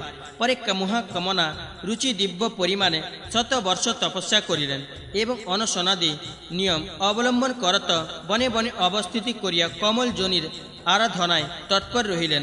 তারপরে ব্রহ্মা রুচির প্রতি প্রসন্ন হইয়া তাহার সাক্ষাৎ আবির্ভূত হইলেন এবং কহিলেন, আমি তোমার প্রতি প্রসন্ন হইয়া আছি। আমার নিকট তোমার অভিলোচিত বিষয় প্রকাশ করিয়া বলো, আমি তোমার মনোরথ সফল করিব। অনন্ত রুচি জগতের আশ্রয় ব্রহ্মাকে প্রণিপাত করত বলিলেন, পিতৃগণ আমাকে দ্বার পরিগ্রহ পূর্বক সন্তান উৎপাদন দ্বারা তাহাদিগের উদ্ধার সাধনের উপায় করিতে আদেশ করিয়াছেন। অতএব আমি দ্বার পরিগ্রহ করিব, ইহাই আমার কামনা।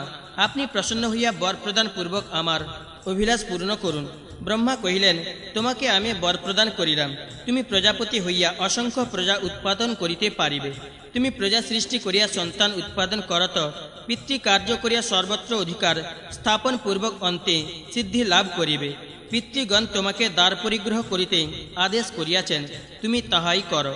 তুমি আপন মনোরথ সিদ্ধি কামনায় পিতৃপূজা করো, তাহা হইলে পিতৃগণ তুষ্ট হইয়া তোমার অভিলাষ পূর্ণ করিবেন।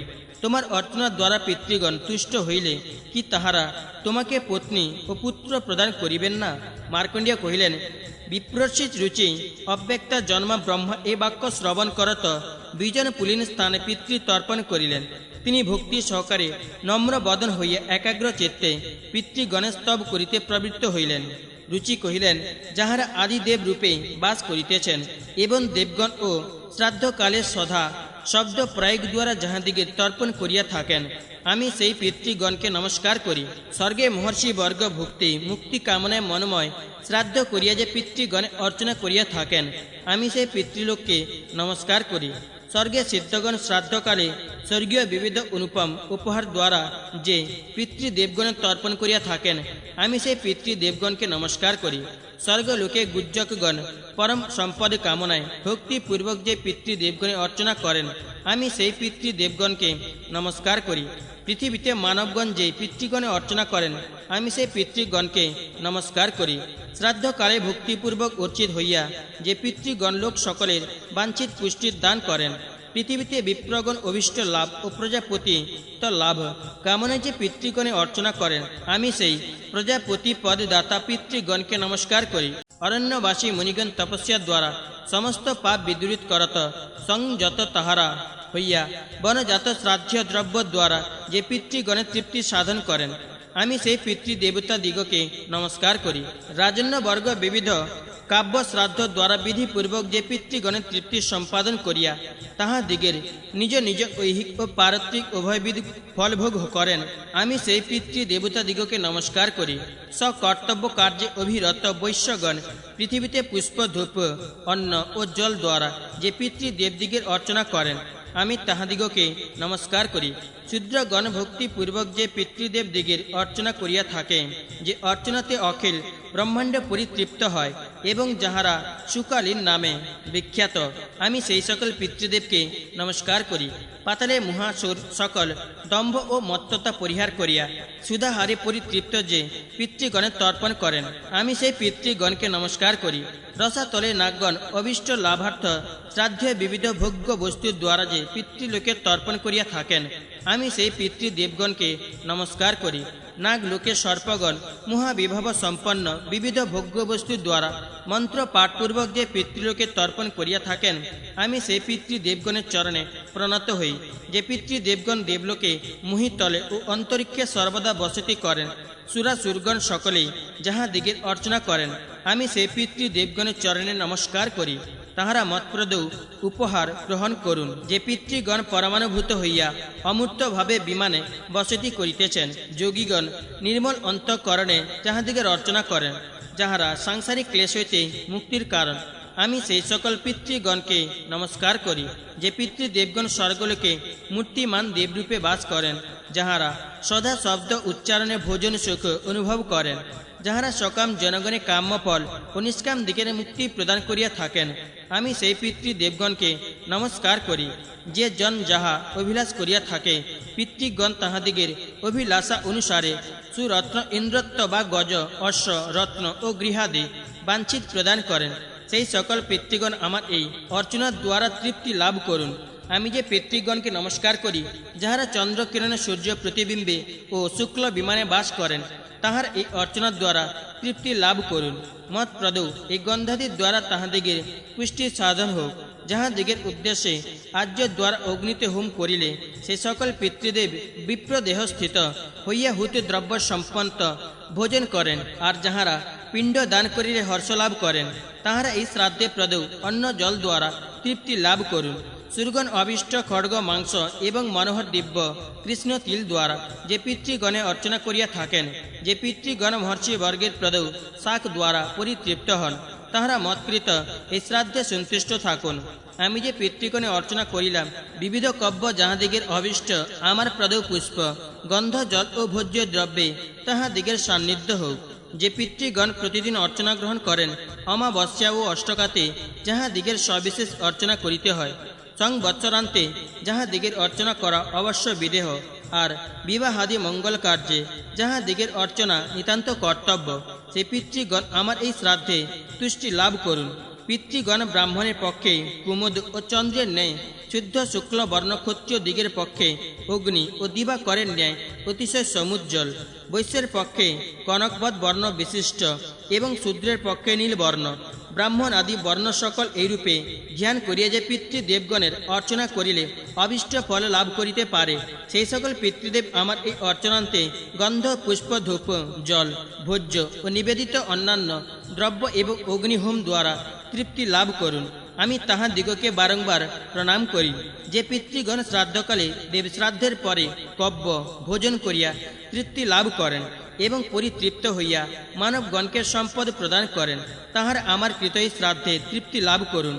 আমি তাহাদিগকে প্রণাম করি। পিতৃগণ সতত উগ্র স্বভাব রাক্ষস ভূত ও অসুর দিগকে বিনাশ করিয়া প্রজাপুঞ্জের অশুভ সংহার করিয়া থাকেন, তাহারা দেবগণে আদ্য এবং দেবেন্দ্রের পূজ্য। সেই সকল পিতৃদেব আমার এই শ্রাদ্ধে তৃপ্তি লাভ করুন। আমি তাহাদিগকে প্রণাম করি। অগ্নিস্বত্তা বহির্ষদ আজ্জব ও সোমপ প্রভৃতি পিতৃদেবগণ এই শ্রাদ্ধে তৃপ্তি লাভ করুন। আমি তাহাদিগের তর্পণ করিলাম। অগ্নিস্বত্তা পিতৃগণ আমার পূর্ব দিক রক্ষা করুন। বহির্ষদ সংজ্ঞক পিতৃদেবগণ আমার দক্ষিণ দিক, আর্য পিতৃগণ পশ্চিম দিক এবং সোমপা পিতৃগণ উত্তর দিকে রক্ষা করুন। পিতৃগণ আমাকে রাক্ষস ভূত পিশাচ ও অসুরগণের উপদ্রব হইতে সর্বদা ও সর্বত্র রক্ষা করুন। বিশ্বভূক আরাধ্য ধর্ম ধন্য সুভাষণ ভূতিত ভূতিকৃত ও ভূতি এই নব প্রকার এবং কল্যাণ কল্লদ কল্লতর কল্লতরাশ্রয় কল্লভা হেতু ও অনঘ এই ষড়বিধ পিতৃগণ কীর্তিত আছেন। বর বরেণ্য বরদ তুষ্টিদ পুষ্টিদ বিশ্বপাতা ও ধাতা এই সকল সপ্ত পিতৃগণের মধ্যে কথিত মহান মহাত্মা মোহিত মহিমা বাহন ও মহাবল এই সকল পঞ্চ পিতৃগণের মধ্যে বিখ্যাত। ইহারা সকলে পাপনাশ করিয়া থাকেন। সুখদ ধনদ ধর্মদ ও ভূতিদ ইহাদিগকে গণচতুষ্টয়ের মধ্যে গণনা করা যায়। সমুদায় এই ৩১ পিতৃগণ ইহারাই সমগ্র জগৎ ব্যাপিয়া রহিয়াছেন। সেই ৩১ পিতৃগণ আমার এই শ্রাদ্ধে সম্মাহুত বস্তুজাত দ্বারা তৃপ্তি লাভ করত সর্বদা আমার হিত সাধন করুন। মার্কণ্ডেয় কহিলেন, রুচি এইরূপে পিতৃগণের স্তব করিতে থাকিলে তাহার দেহ হইতে তেজ রাশি সমুদ্ভূত হইয়া সমস্ত গগন পরিব্যাপ্ত করিল। তখন মহাতেজা রুচি সে তেজ রাশির দ্বারা সমাচ্ছাদিত দেখিয়া জানু দ্বারা ভূমি অবলম্বন পূর্বক পূর্ণবার পিতৃগণের স্তব করিয়াছিলেন। রুচি কহিলেন, আমি অর্চিত অমূর্ত দীপ্তি তেজা ধ্যাননিষ্ঠ ও দিব্য চক্ষু বিশিষ্ট পিতৃগণের চরণে নমস্কার করি। যে ইন্দ্রাদি দেবগণ দক্ষ মরিচি প্রভৃতি প্রজাপতি বর্গ এবং সপ্তর্ষি গণের যে পিতৃগণ অভিনায়ক তাহাদিগকে নমস্কার করি। তাহারা সাধকের সর্বপ্রকার কামনা পূর্ণ করেন। যে পিতৃগণ মনু প্রভৃতি ধর্ম সংস্থাপক গণের অধিনায়ক এবং চন্দ্র ও সূর্যের প্রকাশক সেই সকল পিতৃদেবকে নমস্কার করি। যে পিতৃগণ নক্ষত্র বায়ু গ্রহ আকাশ স্বর্গ পৃথিবী জল ও সাগরাদি অধিনায়ক আমি কৃতাঞ্জলি পুটে সেই সকল পিতৃগণকে নমস্কার করি। যে পিতৃগণ দেবর্ষি গণের ও জনয়িতা সমস্ত ভুবন মণ্ডল দ্বারা যাহারা নমস্কৃত, যাহারা সতত অভয় দান করেন, আমি সেই সকল পিতৃগণকে নমস্কার করি। প্রজাপতি কশ্যপ সোম বরুণ ও যোগেশ্বর ইহাদিগকে কৃতাঞ্জলি পুটে সর্বদা নমস্কার করি। আমি সপ্ত লোকস্থিত সপ্তগণকে নমস্কার করি। আর যোগচক্ষু স্বয়ম্ভু ব্রহ্মাকেও নমস্কার করি। যোগধার যোগ মূর্তিধর পিতৃগণকেও নমস্কার করি। আর জগতের পিতৃস্বরূপ সোমরূপে পিতৃগণকেও নমস্কার করি। অগ্নি যোগময় ও অখিল বিশ্ব যে পিতৃগণ হইতে উৎপন্ন হইয়াছে, আমি সেই অগ্নিস্বরূপ পিতৃগণকে নমস্কার করি। যে পিতৃগণ তেজ স্বরূপ সোম সূর্য ও অগ্নিমূর্তি যাহারা ব্রহ্মরূপে, আমি সংযত চিত্তে সে পিতৃদেবগণকে পুনঃ পুনঃ নমস্কার করি। তাহার আমার প্রতি প্রসন্ন হউন। মার্কণ্ডেয় মুনি কহিলেন, রুচি এইরূপে স্তব করিলে পিতৃগণ তেজরূপে 10 দিক সমুজ্জ্বল করিয়া সমক্ষে আবির্ভূত হইলেন। রুচি পিতৃগণকে পুষ্প গন্ধ ও অনুলেপনাদি যে সকল উপহার নিবেদন করিয়াছিলেন, তাহাদিগকে সেই সকল উপহারে বিভূষিত হইয়া সম্মুখে উপস্থিত দেখিতে পাইলেন। তখন রুচি পুনরায় কৃতাঞ্জলি হইয়া তাহাদিগকে কহিলেন, হে পিতৃগণ, আমি তোমাদিগকে পৃথক পৃথক নমস্কার করি। অনন্ত রুচির স্তবে পরিতুষ্ট হইয়া সে পিতৃগণ তাহাকে কহিলেন, আমরা তোমার প্রতি প্রসন্ন হইয়া আছি। তুমি আমাদিগের নিকট অভিলষিত বর প্রার্থনা কর। রুচি তখন নম্র শিরা হইয়া পিতৃগণকে কহিলেন, ব্রহ্মা আমাকে প্রজা সৃষ্টি করিতে আদেশ করিয়াছেন, অতএব আমি কিরূপে সন্তান জনয়িত্রী মনোরমা পত্নী লাভ করিতে পারি, তাহার উপায় নির্দেশ করুন। পিতৃগণ কহিলেন, তুমি এখনই মনোরমা পত্নী লাভ করিতে পারিবে। হে মুনিবর, সে পত্নীকে তোমার পুত্র উৎপন্ন হইবে। তোমার সে পুত্র মন্বন্তরে অধিপতি হইয়া ত্রিজগতে রৌচ্য নামে খ্যাতি লাভ করিবে। কালক্রমে রৌচ্য মনুর মহাবর পরাক্রান্ত বহু পুত্র উৎপন্ন হইবে, তাহারা সকলে পৃথিবীর আধিপত্য লাভ করিবে। তুমি প্রজাপতি হইয়া চতুর্বিধ প্রজা সৃষ্টি করিতে পারিবে এবং পরে প্রজাবর্গের অধিকার পরিত্যাগ পূর্বক মোক্ষ সিদ্ধি লাভ করিবে। যে মানব ভক্তিপূর্বক এই স্তোত্র পাঠ দ্বারা আমাদিগকে স্তব করিবে, আমরা তাহার প্রতি সন্তুষ্ট হইয়া বিবিধ ভোগ্য বস্তু সন্তান ও ধ্যান যোগ প্রদান করিব। যাহার আয়ু আরোগ্য অর্থ পুত্র পৌত্রাদি কামনা করে, ব্রাহ্মণ ভোজনকালে তাহাদিগের সম্মুখে দণ্ডায়মান হইয়া ভক্তিপূর্বক আমাদিগের তৃপ্তি সাধক এই স্তব পাঠ করিবে। তাহার এই স্তোত্র শ্রবণে আমরা প্রীতি লাভ করত সেই স্থানে সমুপস্থিত হইব। আমাদিগের সন্নিধান হইলেই সেই শ্রাদ্ধে অক্ষয় ফল লাভ হইবে। যে সকল শ্রাদ্ধযোগ্য ক্ষত্রিয় ব্রাহ্মণ বিহীন যে শ্রাদ্ধ অন্য উপায় উপার্জিত অর্থ দ্বারা সম্পাদিত অথবা অন্য কোনো কারণে উপহত হয়, যে শ্রাদ্ধ অনিময়ে সাধিত, যে শ্রাদ্ধ অনুপযুক্ত উপহারে নিষ্পন্ন অথবা বহির্গত দ্রব্য দ্বারা সম্পাদিত, যে শ্রাদ্ধ অসময়ে ও অনুচিত স্থানে আচরিত বা বিধিবিহীন, আর যে শ্রাদ্ধ দম্ভ আশ্রয় করিয়া অনিচ্ছাপূর্বক সাধিত হইয়াছে, সেই সকল দূষিত শ্রাদ্ধ ও এই স্তোত্র পাঠে নির্দেশ হইয়ে আমাদিগের তৃপ্তি সাধন করিয়া থাকে।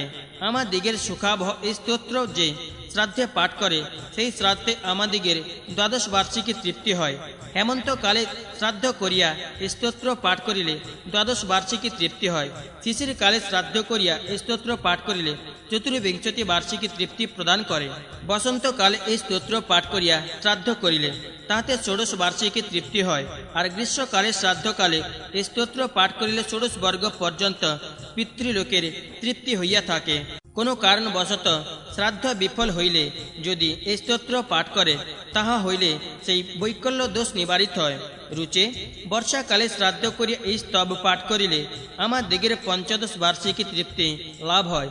এই স্তব লিখিয়া সর্বদা যে গৃহেতে সংস্থাপন করা যায়, সেই গৃহেতে আমাদিগের সন্নিধানে থাকে, তাহাতে শ্রাদ্ধ করিলে আমাদিগের অক্ষয় তৃপ্তি হয়। অতএব শ্রাদ্ধ দিবসে ব্রাহ্মণ ভোজনকালে তাহাদিগের সমক্ষে দণ্ডায়মান হইয়া এই স্তব শ্রবণ করাইবে, তাহাতে আমাদিগের পুষ্টি সাধন হইবে। শ্রী গরুড় পুরাণে পূর্বখণ্ডে পিতৃস্তোত্র রুচি স্তোত্র নাম 89তম অধ্যায় সমাপ্ত। 90তম অধ্যায় প্রারম্ভ। মার্কণ্ডেয় কহিলেন, রুচি এইরূপে পিতৃদেব গণেশ স্তব করিলে সেই নদী হইতে প্রম্লোচা নামে মনোরমা শোভানাঙ্গী এই অপ্সরা রুচির সমীপে আবির্ভূত হইলেন। সে প্রণমচা মহাত্মা রুচিকে মধুর বাক্যে প্রসন্ন করিয়া কহিতে লাগিলেন, আমার প্রসাদে মহাত্মা বরুণ তনয় পুষ্করে একটি সাতিশয় রূপ লাবণ্যবতী কন্যা সমুৎপাদন করিয়াছেন। আমি তোমাকে সে কন্যা প্রদান করিতেছি। তুমি সেই বর বর্ণিনীকে ভার্যারূপে গ্রহণ কর। সে কন্যাতে তোমার পুত্র মহামতি মনু সমুৎপন্ন হইবেন। মার্কণ্ডেয় কহিলেন, রুচি প্রম্লোচার বাক্যে সম্মত হইয়া তথাস্তু বলিয়া কন্যা গ্রহণ বিষয়ে প্রতিশ্রুত হইলে প্রম্লোচা তখন সেই নদীর জল হইতে মানিনী নামে একটা কন্যা উদ্ধার করিলেন। অনন্তর মহামুনি রুচি সেই নদীর কুলীন ভূমিতে যথাবিধি সেই কন্যার পানি গ্রহণ করিলেন। কালক্রমে রুচির সেই পত্নীত্বে মহাবল পরাক্রান্ত মহাতেজা রৌচ্য নামে এক পুত্র উৎপন্ন হইয়াছিল। সেই রৌচ্য মনুর কথা আমি পূর্বে কহিয়াছি। শ্রী গরুড় পুরাণে পূর্বখণ্ডে পিতৃস্তোত্র নামক 90তম অধ্যায় সমাপ্ত। 91তম অধ্যায় প্রারম্ভ। হরি কহিলেন, স্বয়ংভুবাদি মুনিগণ ব্রত নিয়ম অর্চনা ধ্যান স্তুতি ও জপ কার্যে তৎপর হইয়া হরিকে ধ্যান করিয়া থাকেন। সেই হরি দেহ ইন্দ্রিয় মন বুদ্ধি ও অহংকারহীন। তাহার দেহ অলৌকিক, তাহাতে আকাশ তেজ উদক বায়ু ও পৃথিবী এই পঞ্চভূতের কোনো সংস্রব নাই। সেই হরিতে আকাশ আদি পঞ্চভূত পাঞ্চভৌতিক ধর্ম কিছুই নাই। তিনি সর্বভূতের কর্তা এবং সর্বজ্ঞ। তাহারই নিয়মে বাধ্য হইয়া এই পঞ্চভূত সর্বদা জগৎ কার্য সম্পাদন করিতেছে। তিনি চৈতন্যময় সর্বকর্তা ও নিরঞ্জন, সর্ববিষয়ে নির্লিপ্ত সে হরি, সর্বসঙ্গহীন ও মহেশ্বর। দেবগণ তাহার অর্চনা করিয়া থাকেন। তিনি তেজময় ও সত্তর রহিত, তাহার কোনরূপ ও তপস্যার চরণ নাই। তাহার কোনো বিষয়ে অজ্ঞান নাই এবং সত্য রজ ও তম এই গুণত্রয় হইতেও তিনি পৃথক রূপে বিরাজমান। তিনি সর্ববিধি রূপহীন ও কর্তৃত্বা দেবী বর্জিত। তিনি সর্বপ্রকার বাসনাহীন, বিশুদ্ধ সত্য স্বরূপ ও সর্বদোষ বর্জিত। তাহার কোনরূপ পিপাসা শোক মুহাদি নাই। সেই হরি জরা মরণহীন, কুটস্থ চৈতন্য স্বরূপ ও মোহ বর্জিত। তাহার উৎপত্তি বা প্রলয় কিছু নাই। তিনি সর্ববিধ স্থিতি সীমাহীন, সত্যরূপা নিষ্কল ও পরমেশ্বর। তাহার জাগ্রত স্বপ্ন বা সুষুপ্তি অবস্থা নাই। তিনি নামহীন। সেই হরি জাগ্রত স্বপ্ন ও সুষুপ্তি অবস্থাত্রয় সাক্ষী স্বরূপ শান্তরূপ ও সর্বদেবের ঈশ্বর। তিনি জাগ্রদাদি অবস্থায় বিদ্যমান থাকেন। তিনি নিত্য ও কার্যকারণ বর্জিত। হরি সকলের বাঞ্ছনীয়, মূর্তিহীন এবং সূক্ষ্মতর। জ্ঞান দৃষ্টি ভিন্ন তাহাকে দর্শন করিতে পারা যায় না। শ্রবণ দ্বারাই তাহাকে জানা যায়। তিনি পরমানন্দরূপী, বিশ্ব তেজস প্রাজ্ঞ, ইহার কিছুই তিনি নহেন। তিনি তুরীয় ব্রহ্মস্বরূপ পরমাক্ষ স্বরূপী। তিনি সকলে রক্ষিতা, সকলে হন্তা এবং সকলে আত্মা স্বরূপ। তাহার বৃদ্ধি নাই, ধর্ম নাই, আধার নাই, অংশও নাই। সেই হরি বিকারহীন, বেদান্ত বৈদ্য চতুর্বেদ্য রূপ। তিনি পরম ব্রহ্ম, ইন্দ্রিয়গণে উচিত ও সর্বশুভপ্রদ। তিনি সর্বপ্রকার শব্দ বর্জিত, অর্থাৎ তাহাকে কোনো রূপ শব্দ দ্বারা প্রকাশ করিতে পারা যায় না, অথবা তাহার কোনরূপ শব্দ নাই। সেই অনাদি নিধন শান্ত হরি রূপ ও গন্ধহীন, কেবল অহং ব্রহ্মাস্মি এইরূপ জ্ঞানস্বরূপ জিতেন্দ্রীয় সাধকগণ এইরূপে হরিকে জানিয়া তাহার ধ্যান করিবে। যে মানব এইরূপে ধ্যান করে সে সাক্ষাৎ ব্রহ্মময় হইয়া থাকে। ঈশ্বর রূপে হরির ধ্যান এই তোমার নিকট কহিলাম। হে বৃষধ্বজ, আর কি বলিব, তাহা আমার নিকট প্রকাশ করিয়া বলো। শ্রী গরুড় পুরাণে পূর্বখণ্ডে ঈশ্বর ধ্যান নামক ৯১তম অধ্যায় সমাপ্ত। ৯২তম অধ্যায় প্রারম্ভ। রুদ্র কহিলেন, হে শঙ্খচক্র গদাধর, এক্ষণে বিষ্ণু ধ্যান বলো, যে ধ্যান জানিবা মাত্র মনুষ্য কৃতকৃত্য হইতে পারে। হরি কহিলেন, হে শঙ্কর, সর্বমায়া বিনাশন বিষ্ণু ধ্যান বলিতেছে। বিষ্ণু ধ্যান দ্বিবিধ মূর্তি ও অমূর্ত। হে রুদ্র, অমূর্ত ধ্যান পূর্বে ই বলিয়াছে, এক্ষণে বিষ্ণুর মূর্ত ধ্যান বলিতেছে। বিষ্ণু কোটি সূর্যবৎ সমুজ্জ্বল, সর্বত্র জয়শীল এবং কুন্দ কুসুম ও দুগ্ধের ন্যায় ধবল বর্ণ। মুমুক্ষ মুনিগণ হরিকে এইরূপে ধ্যান করিয়া থাকেন। তাহার হস্তে অতি সুশোভন শঙ্খ বিদ্যমান আছে। বিষ্ণু সহস্র সূর্য সাদৃশ্য দেদীপ্যমান উগ্ররূপী চক্র, বিপুল গদা এবং যাহার ধ্বনি সমগ্র জগৎমণ্ডলে ব্যপ্ত হয়, এমন উৎকৃষ্ট শঙ্খ ও মনোহর পদ্ম ধারণ করিয়া আছেন। অথচ অতি শান্ত মূর্তি ও প্রসন্ন মুখ কমল তাহার শিরোদেশে রত্নখচিত ও মুহা মুকুটে সুশোভিত। তিনি বর্ণমালাধারী, স্বচ্ছ শুভ্র স্থূলাকায়, স্বর্ণভূষণে ভূষিত, শুদ্ধ বস্ত্র পরিহিত, তদীয় কর্ণযুগল অতীব মনোহর। তিনি পদ্মপরি সমাসীনে, তাহার শরীর হিরণময় এবং সুচারু ভার ও সুশোভন অঙ্গদ যুগলে ভূষিত। বিষ্ণুদেব কেউর এবং বনমালা দ্বারা সুসজ্জিত। তদীয় বক্ষস্থল শ্রী বৎসচিহ্ন ও কৌস্তব মণি দ্বারা ভূষিত। নেত্র যুগল শোভা সম্পন্ন, অনিমাদি অষ্ট ঐশ্বর্য সতত তাহার অনুগত আছে। তিনি এই জগতের সৃষ্টি সংহারাদি করিতেছেন। মুনিগণ, অসুরগণ ও দেবগণ নিরন্তর তাহাকেই ধ্যান করিতেছে। তাহার ন্যায় সুন্দর মূর্তি আর নাই। তিনি ব্রহ্মাদি স্তম্ভ পর্যন্ত সর্বভূতের হৃদয় অবস্থান করেন। তিনি সনাতন, অব্যয়, পবিত্র এবং তিনি এই জগতের প্রাণীবর্গের প্রতি করুণা প্রকাশ করিয়া থাকেন। তিনি অখিল ব্রহ্মাণ্ডের অদ্বিতীয় কর্তা। তিনি সর্বদেব শ্রেষ্ঠ নারায়ণ। তাহার কর্ণযুগল মকরাকৃতি কুণ্ডলে শোভিত। তিনি সকলের সন্তাপ নাশ করেন। তিনি সকলের অর্চনীয়। তিনি দুষ্ট বিনাশন মঙ্গলময়। তিনি সকলের আত্মা, সর্বরূপী, সর্বজ্ঞ ও সর্ববিধে গ্রহ দোষ বিনাশ করেন। তাহার নখ সতিশয় সমুজ্জ্বল এবং সুচারু, অঙ্গুরি দ্বারা সুশোভিত। তিনি জগতের আশ্রয়, সুখদ ও সৌম্য মূর্তি। তিনি সকল যজ্ঞের ঈশ্বর। সর্বপ্রকার অলঙ্কারে তাহার দেহ ভূষিত ও চারু চন্দনে লিপ্ত। দেবগণ সে বিষ্ণুর সহচর ভাবে বর্তমান আছেন। তিনি দেবগণের প্রিয় কার্যে সর্বদা তৎপর রহিয়াছেন। তিনি সর্বলোকের হিতৈষী, সকলের ঈশ্বর ও সৃষ্টিকর্তা। তিনি আদিত্য মণ্ডল স্থিত পরম জ্যোতি স্বরূপ। তিনি ই অগ্নিতে তেজ রূপে এবং জলে শীতলতা রূপে বিদ্যমান আছেন। সে বাসুদেব জগতে ধাতা এবং মুমুক্ষ জনগণ তাহাকে ধ্যান করিয়া থাকে। তাহারা আমি ই বাসুদেব এইরূপে আত্মাকে হরিরূপ চিন্তা করে। এই প্রকার যে মানব হরিকে চিন্তা করে সে পরম গতি লাভ করে। যাজ্ঞবল্ক্য ঋষি এইরূপে সুরেশ্বর বিষ্ণুর ধ্যান প্রভাবে ধর্ম উপদেশ কর্তৃক প্রাপ্ত হইয়া মুক্তিপদ লাভ করিয়াছেন। হে দেবেশ শঙ্কর, অতএব তুমিও বিষ্ণুকে উক্তরূপে চিন্তা করো। যে মানব বিষ্ণু এই ধ্যান পাঠ করে সে মুক্ত হইয়া থাকে। শ্রী গরুড় পুরাণে পূর্বখণ্ডে বিষ্ণু ধ্যান নামক ৯৯তম অধ্যায় সমাপ্ত। ৯৯তম অধ্যায় প্রারম্ভ। মহেশ্বর কহিলেন, হে হরে, পূর্বকালে যাজ্ঞবল্ক্য ঋষি কিরূপ ধর্ম কহিয়াছেন, হে কেশী বিনাশন মাধব, তাহা যথার্থরূপে আমার নিকট বল। হরি কহিলেন, ঋষিগণ মিথিলা স্থিত যাজ্ঞবল্ক্যকে নমস্কার পূর্বক সকল প্রকার ধর্ম জিজ্ঞাসা করিয়াছিলেন।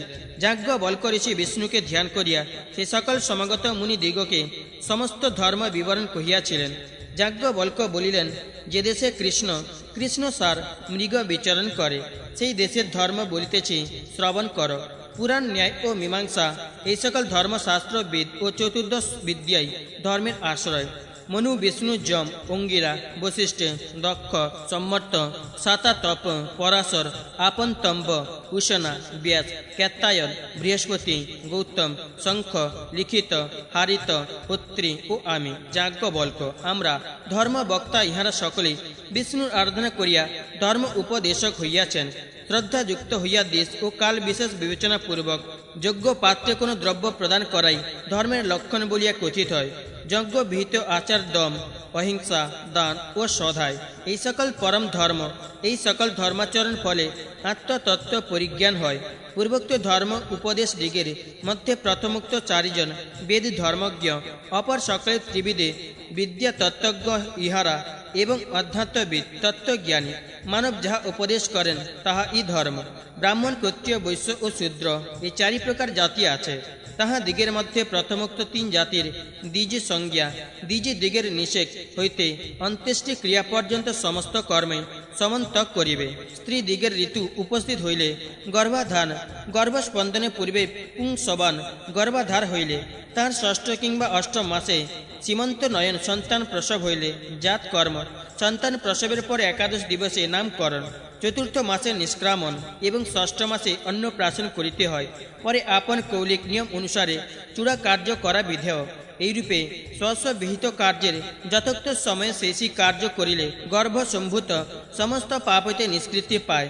স্ত্রী দিগের পক্ষে উক্ত সমস্ত কার্যই আমন্ত্র করিবে। কোনো কার্যেই স্ত্রী স্বয়ং মন্ত্র পাঠ করিবে না, কেবল বিবাহ কার্যে স্ত্রী ও স্বমন্ত্র করিতে হয়। শ্রী গরুড় পুরাণে পূর্বখণ্ডে বর্ণ ধর্ম নামক ৯৯তম অধ্যায় সমাপ্ত। ৯৪তম অধ্যায় প্রারম্ভ।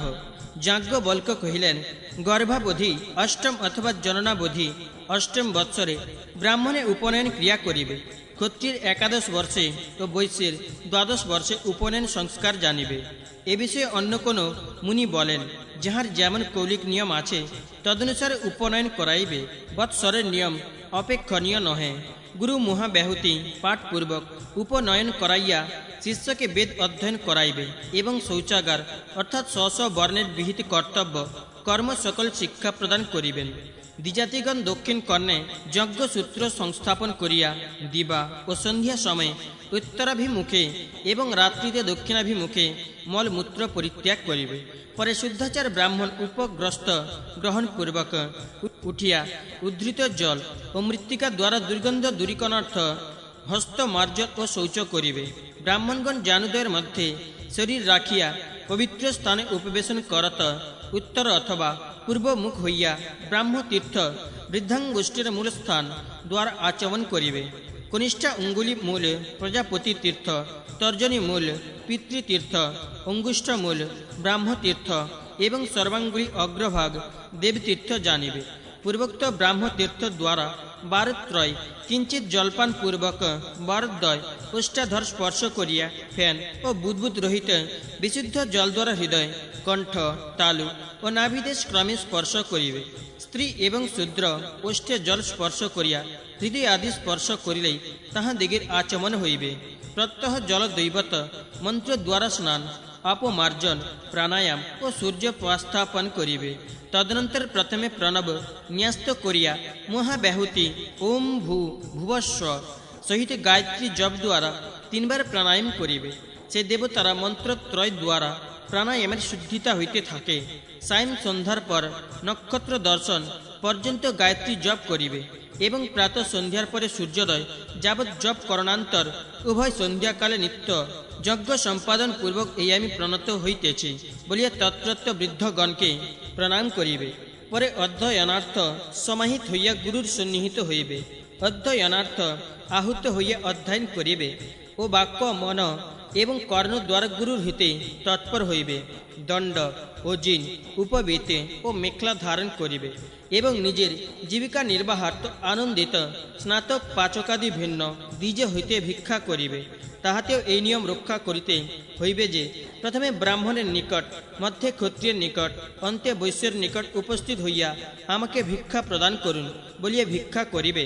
परे अग्नि कार्य समाधान पूर्वक गुरु कर्तृके अनुज्ञात हইয়া भोजने आदितेও अन्ते अपोषण मंत्र पाठ पूर्वक जलपान क्रिया पूर्वक अन्न संस्कार अर्थात पात्रे यथा नियम स्थापन और तुषादि अपनयन करत अन्य निंदा ना करिया भोजन करिबे। ब्रह्मचर्य नियमे निरापदे अवस्थित हवा आवश्यक। এই জন্য ব্রাহ্মণ অধিক আহার করিবে না। ব্রাহ্মণ স্বকীয় ব্রতোপঘাত না হয় শ্রাদ্ধ বিষয়ে এইরূপ যদৃচ্ছা ক্রমে ভোজন করিবে। কিন্তু মদ্য মাংস ও ছিন্ন অর্থাৎ পর্যুতি সান্ন ইত্যাদি বর্জন করিবে। যিনি বিধি সৎকারে বেদাধ্যয়ন করান তিনি গুরু। যিনি উপনয়ন প্রদান পূর্বক বেদ শিক্ষা দেন তিনি আচার্য। যিনি কিয়দংশ অধ্যয়ন করান তিনি উপাধ্যায়। আর যিনি যজ্ঞকর্তা তিনি ঋত্বিক নামে অভিহিত হইয়া থাকেন। ইহারা সকলেই আনুপূর্বিক মাননীয়। এই সকল হইলেও কিন্তু মাতাই সর্বাপেক্ষা গুরুতরা। প্রতিদিন বেদাধ্যয়ন করিবে অথবা 12 বৎসর কিংবা 5 বর্ষ ব্রহ্মচর্য নিয়মে অবস্থিত হইবে। কোনো মুনি বলেন বেদাধ্যয়ন সমাপ্তি পর্যন্ত, অপর কোনো মুনি বলেন কেশ ছেদন সংস্কার পর্যন্ত ব্রহ্মচর্য ধারণ করিবে। ব্রাহ্মণের 16 বৎসর, ক্ষত্রিয়ের 22 বৎসর এবং বৈশ্যের 24 বৎসর পর্যন্ত উপনয়নের চরমকাল। এই সময়ের মধ্যে উপনয়ন না হইলে ব্রাহ্মণ আদি সকল বর্ণ পতিত হয়।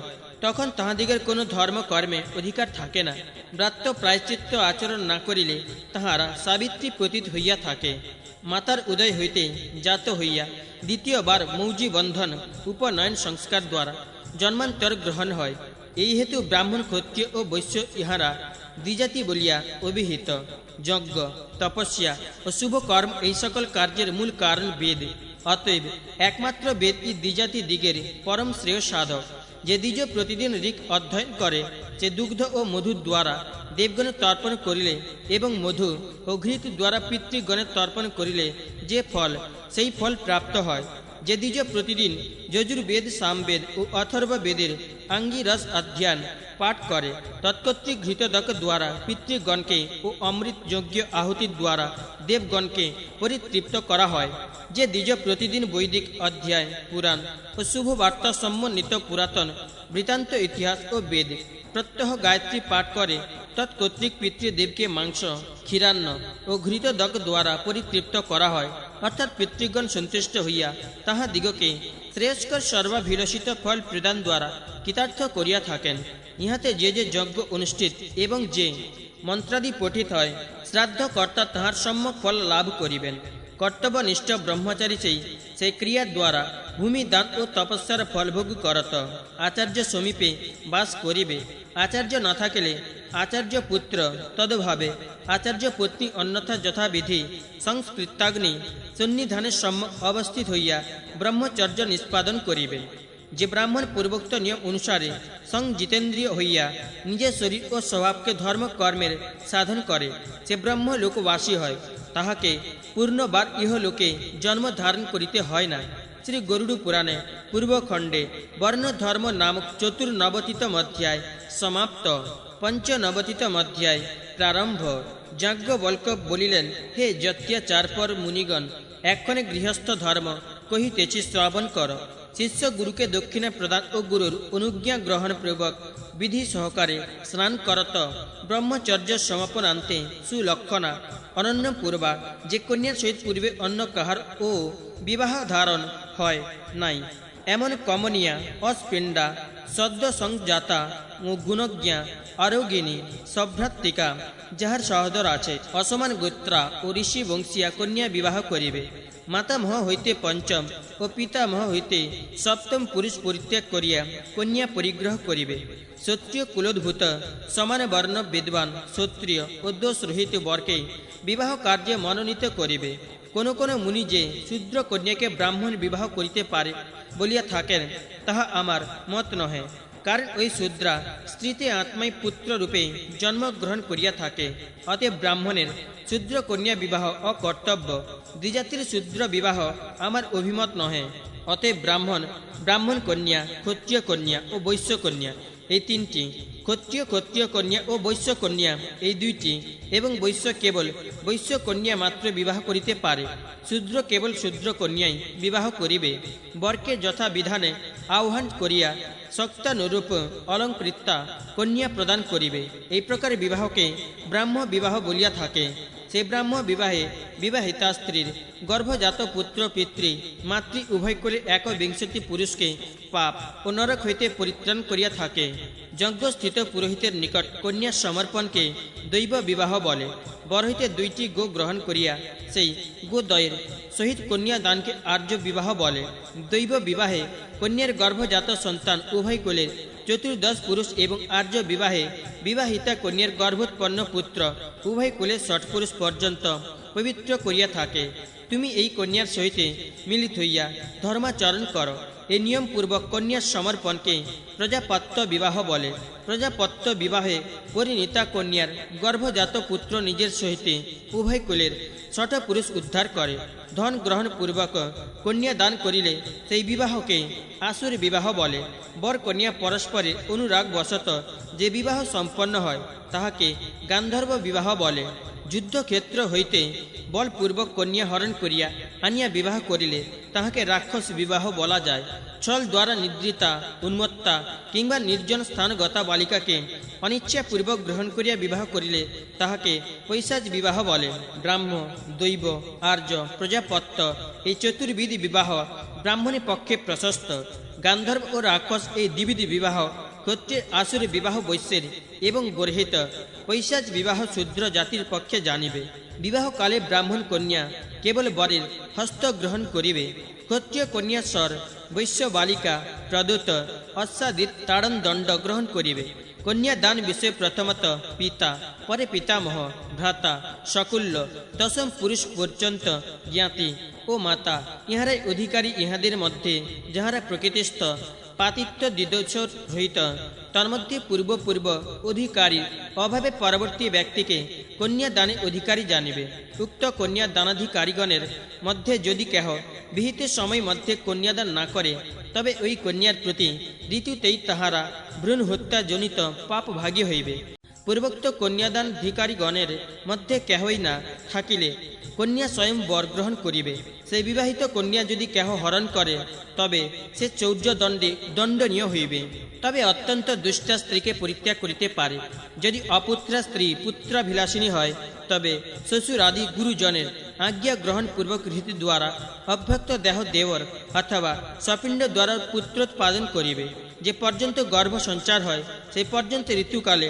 গমন করিবে ইহার অন্যথা করিলে সে পাপী হইবে উক্ত নিয়ম অনুসারে যে পুত্র উৎপাদিত হয় সেই পুত্র ক্ষেত্রপতির স্বামীর হইবে যদি কোনো স্ত্রী নিজ ইচ্ছাবশত ব্যভিচারিণী হয় তবে তাহাকে মলিন বস্ত্রাদি ও অন্ন মাত্র দান করিয়া নিজ গৃহেই ভূমিশয্যায় বাস করাইবে স্ত্রীগণ স্বভাবতেই শুদ্ধ্যা যেহেতু চন্দ্র তাহাদিগকে পবিত্রতা গন্ধর্বর মধুর বাক্য এবং অগ্নি নিয়ত পবিত্রতা প্রদান করিয়াছেন এই জন্য ব্যভিচারাদি দোষ রহিতা রমণীয় গণকে স্বভাবতেই শুদ্ধা জানিবে রমণীয় গণে ব্যভিচার দোষ ঘটিলে ঋতু দ্বারা শুদ্ধি হয় কিন্তু ব্যভিচার বশত গর্ভ হইলে তাহাকে পরিত্যাগ করাই বিধি আর যদি সেই গর্ভ বিনষ্ট করে পতিকে বিনাশ করে কিংবা মহাপাতক ব্রহ্ম হত্যা সুরাপানাদি করে কিংবা স্ত্রী যদি ধূর্তা বন্ধা অনিষ্টকারিণী অপ্রিয় বাদিনী হয় অথবা পতির বা অন্যান্য পরিজনের দোষিনীয় হয়, তথাপি তাহাকে সমুচিত ভরণ পোষণ করিবে। হে ঋষিগণ, অন্যথা স্বামীকে মহাপাতকী হইতে হইবে। যে গৃহে স্বামী ও স্ত্রীর কলহ না থাকে, সেই গৃহে ধর্ম ও অর্থ বর্ধিত এবং মনোবাসনা সুসিদ্ধ হইয়া থাকে। যে রমণী স্বামীর মরণান্তে জীবিত থাকিয়া ইন্দ্রিয় চরিতার্থ হেতু অন্য পুরুষকে আশ্রয় না করে, সে ইহলোকে যশস্বিনী হইয়া পরলোকে উমা দেবীর সহিত ক্রীড়া করিবে। শুদ্ধা সদ্গুণ সম্পন্না পবিত্রতা স্ত্রীকে যদি স্বামী পরিত্যাগ করে, তবে ওই স্ত্রীর ভরণ পোষণ নিমিত্ত স্বামীকে দায়ী হইতে হইবে। সর্বদা পতির বাক্য রক্ষা করাই নারীগণের পরম ধর্ম। ঋতুর প্রথম দিবস হইতে ষোড়শ রাত্র স্ত্রীদিগের ঋতুকাল। পুত্রকামী স্বামী তন্মধ্যে যুগ্ম দিনে স্ত্রী সংসর্গ করিবে। যাহারা ব্রহ্মচর্য আশ্রয় করিবে, তাহারা পর্ব, চতুর্দশী, অষ্টমী, অমাবস্যা, পূর্ণিমা, সংক্রান্তি এই সকল দিবসে জৈবভোগ করিবে না। এবং ব্রহ্মচারী পক্ষে ঋতুর আদ্য রাত্রি চতুষ্টয় অত্যন্ত নিষিদ্ধ। ঋতুকালে পত্নী সংভোগে মঘা নক্ষত্র ও মূরা নক্ষত্র পরিহার করিবে। এই নিয়মে উৎপাদিত সন্তান সুন্দর, সবল ও ব্যাধি রহিতে হইবে। আর স্ত্রী যদি সম্ভোগ ইচ্ছা প্রকাশ করে, তবে স্বস্ত্রীতে অনুরক্ত প্রতি পূর্বোক্ত যুগ্ম রাত্রি নক্ষত্র বিচার পরিত্যাগ করিতে পারে। সর্বত্র স্ত্রীগণকে পতি, ভ্রাতা, পিতা, জ্ঞাতি, শ্বশুর ও দেবর রক্ষা করিবে এবং অলঙ্কার, বস্ত্র ও উত্তম ভোজনাদির দ্বারা সর্বদা তাহাদিগের পরিতম সাধন করিবে। আর নারীগণ ও প্রতিদিন শ্বশুর ও শ্বশুরকে নমস্কার করিবে এবং গৃহোপকরণ সামগ্রী সকল মার্জনাদি সংস্কার পূর্বক যথাবৎ সুপ্রণালীতে রক্ষা করিবে। আর অত্যন্ত ব্যয় প্রাণমুখী মিতব্যয় যত্নবতী হইবে। এবং ভর্তা প্রবাস গমন করিলে পত্নী দ্রুত ক্রীড়া, শরীর সংস্কার, বেশভূষার পারিপাট্য সাধন পরিত্যাগ করিবে এবং গীতিবাদ্যাদির সভা ও বহুলোক সংকীর্ণ উদ্বাদী বিশিষ্ট কোন স্থানে যাইবে না। তখন হাস্য, পরিহাস ও পরগৃহে গমন ও শয়নাদি সর্বথা পরিত্যাগ করিবে। নারীগণ বাল্যকালে পিতা, যৌবন অবস্থায় স্বামী, বৃদ্ধাবস্থায় সন্তান এবং এ সমস্ত থাকিলে অন্তত জ্ঞাতিগণ কর্তৃক শাসিত হইয়া থাকিবে। রমণীগণ স্বামীর অসমভিব্যাহারে দিবা অথবা রাত্রিতে অন্য স্থানে থাকিবে না। স্বামীও আবার স্বীয় পত্নীকে ধর্মকর্মাদিতে প্রশস্ত কর করিবে। কোনো মতে পতিব্রতা স্ত্রী প্রতি অবজ্ঞা করিবে না এবং পত্নীর মৃত্যু হইলে অগ্নিহোত্র যজ্ঞ দ্বারা স্ত্রীকে দাহ করিবে। তারপর পূর্ণবার যথাবিধি অবিলম্বে দ্বার গ্রহণ ও অগ্নাদ ধ্যান করিবে। ভট্টার হিতৈষিণী পত্নী ইহলোকে কীর্তি, পরলোকে স্বর্গগামিনী হইয়া থাকে। শ্রী গরুড় পুরাণে পূর্বখণ্ডে গৃহস্থ ধর্ম নির্ণয় নামক 95তম অধ্যায় সমাপ্ত। 96তম অধ্যায় প্রারম্ভ। যাজ্ঞবল্ক্য কহিলেন, অতঃপর শঙ্কর জাতির উৎপত্তি ও গৃহস্থাদিগের প্রকৃত ধর্ম বলিতেছি। বিপ্র হইতে ক্ষত্রিয়াতে মূর্ধাভিষেক্ত, বৈশ্য কন্যাকে অম্বষ্ট, আর শূদ্রাতে নিষাদ অথবা পর্বত নামক জাতি বিশেষ জন্মিয়াছে। ক্ষত্রিয় হইতে বৈশ্যাতে মাহিষ্য এবং শূদ্রতে উগ্র নামক ম্লেচ্ছ জন্মিয়াছে। বৈশ্য হইতে শূদ্রাতে করণ জাতির উৎপত্তি হইয়াছে। ব্রাহ্মণীতে ক্ষত্রিয় হইতে সূত, বৈশ্য হইতে বৈদেহ ও শূদ্র হইতে সর্বধর্ম বহিষ্কৃত চণ্ডাল উৎপন্ন হইয়াছে। বৈশ্য হইতে ক্ষত্রিয়াতে মাগধ ও শূদ্রাতে খতা জাতির উৎপত্তি। বৈশ্যাতে শূদ্র কর্তৃক অয়গব নামে জাতি বিশেষ উৎপন্ন হইয়াছে। আর মাহিষ্য কর্তৃক করণ জাতীয় স্ত্রীতে রথকার চতুর্জাতির উৎপত্তি হইয়াছে।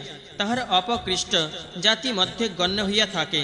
কর্মের উৎকর্ষাপকর্ষে জ্ঞাতিগণ উৎকর্ষাপকর্ষ হইয়া থাকে। অতএব দ্বিজাতিগণ ই সকলের প্রধান। যে উৎকৃষ্ট কর্ম করে তাহার উত্তম কুলে, আর যে নিকৃষ্ট কর্ম করে তাহার অপকৃষ্ট কুলে জন্ম হয়। তবে এতদ মধ্যে দ্বিতীয়, সপ্তম ও পঞ্চম অর্থাৎ অম্বষ্ট, শ্বেত ও মাহিষ্য ইহারা অপেক্ষাকৃত শ্রেষ্ঠ। গৃহীগণ বিবাহ দিবসীয় সংস্কৃত অগ্নিতে রক্ষা করত, তাহাতে স্মৃত নিত্য হোম করিবে এবং বিশেষ অনুষ্ঠানকালে সে অগ্নিতে শ্রুতত্ব হোম ও নির্বাহ করিবে। ব্রাহ্মণ প্রত্যুষে গাত্রোত্থান করিয়া আগামী দিবসের শরীর চিন্তা নিষ্পাদন করত। শৌচাদি ক্রিয়া সমাপনান্তে দন্ত ধাবন করিয়া প্রাত সন্ধ্যা উপাসনা করিবে। তৎপরে সূর্যাদি দেবতার হোম করিয়া মন্ত্র জপ করিবে এবং বেদাদি বিবিধ শাস্ত্র অধ্যয়নে মনোনিবেশ করিবে। তারপর যোগ সাধনের মঙ্গলার্থ ঈশ্বরের উপাসনা করিবে। অনন্তর মধ্যাহ্ন সময় স্নান করিয়া পিতৃতর্পণ শ্রাদ্ধ বেদ পুরাণ ইতিহাস ও জপ যজ্ঞাদি সিদ্ধির নিমিত্ত আধ্যাত্মিক বিদ্যা জপ করিবে এবং বলি বৈশ্য কর্ম অধ্যয়ন হোম অতিথি সৎকার ও পিত্রাদি তর্পণ করিবে। ভূতগণ পিতৃগণ দেবগণ ব্রাহ্মণগণ ও মনুষ্যগণের প্রীতিজনক কার্য দ্বারা দিনাতিপাত করিবে।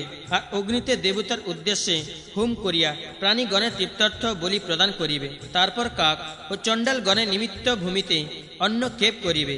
এইরূপে প্রত্যহে পিতৃশ্রাদ্ধ মনুষ্যদিগকে অন্নদান ও জল দান করিতে হয়। প্রতিদিন অধ্যয়ন করিবে, কিন্তু আপনার আহারার্থ অন্ন পাক করিতে নাই। বালক বৃদ্ধ গর্ভিণী ও পীড়িত ব্যক্তি দিগকে অগ্রে ভোজন করাইয়া গৃহস্বামী ও পত্নী সর্বশেষে ভোজন করিবে। ভোজনের পূর্বে পঞ্চপ্রাণকে পঞ্চাহুতি প্রদান পূর্বক ভোজনীয় অন্ন ব্যঞ্জনে নিন্দা না করিয়া ভোজন করিবে। পরিমিত ও সুখে জীর্ণ হয় এমন ভক্ষ বস্তু সন্তান সন্ততিকে অগ্রে ভোজন করাইয়া নিজে ভোজন করিবে। ভোজনের পূর্বে ও ভোজনান্তে আপোষান কর্ম করিবে। ব্রাহ্মণগণ অন্ন পাক করিয়া কোনো পাত্র দ্বারা আচ্ছাদিত করিয়া রাখিবে। সর্ববর্ণ আগন্তুক অতিথিকে যথাশক্তি অন্ন প্রদান করিবে। অতিথিও যদি অনমস্যও হয় তথাপি সে অতিথি বিধায় মাননীয়, ইহাতে সন্দেহ মাত্র ও করিবে না। গৃহস্থ যদি দরিদ্র হয় তথাপি আহরণ করিয়া সাধুশীল ভিক্ষুকে ভিক্ষা প্রদান করিবে। সত্য ব্রাহ্মণ অতিথি রূপে উপস্থিত হইলে তাহাকে ভোজনার্থ মহুক্ষ প্রদান করিবে।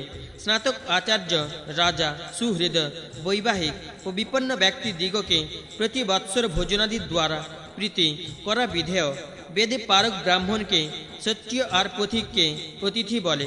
সত্য অতিথি উভয়ই ব্রহ্মলোক কাঙ্ক্ষে গৃহস্থের মাননীয় জানিবে। সাধুশীল ব্যক্তির নিমন্ত্রণ ভিন্ন পরকীয় পাকান্ন ভোজনে প্রবৃত্ত হইবে না।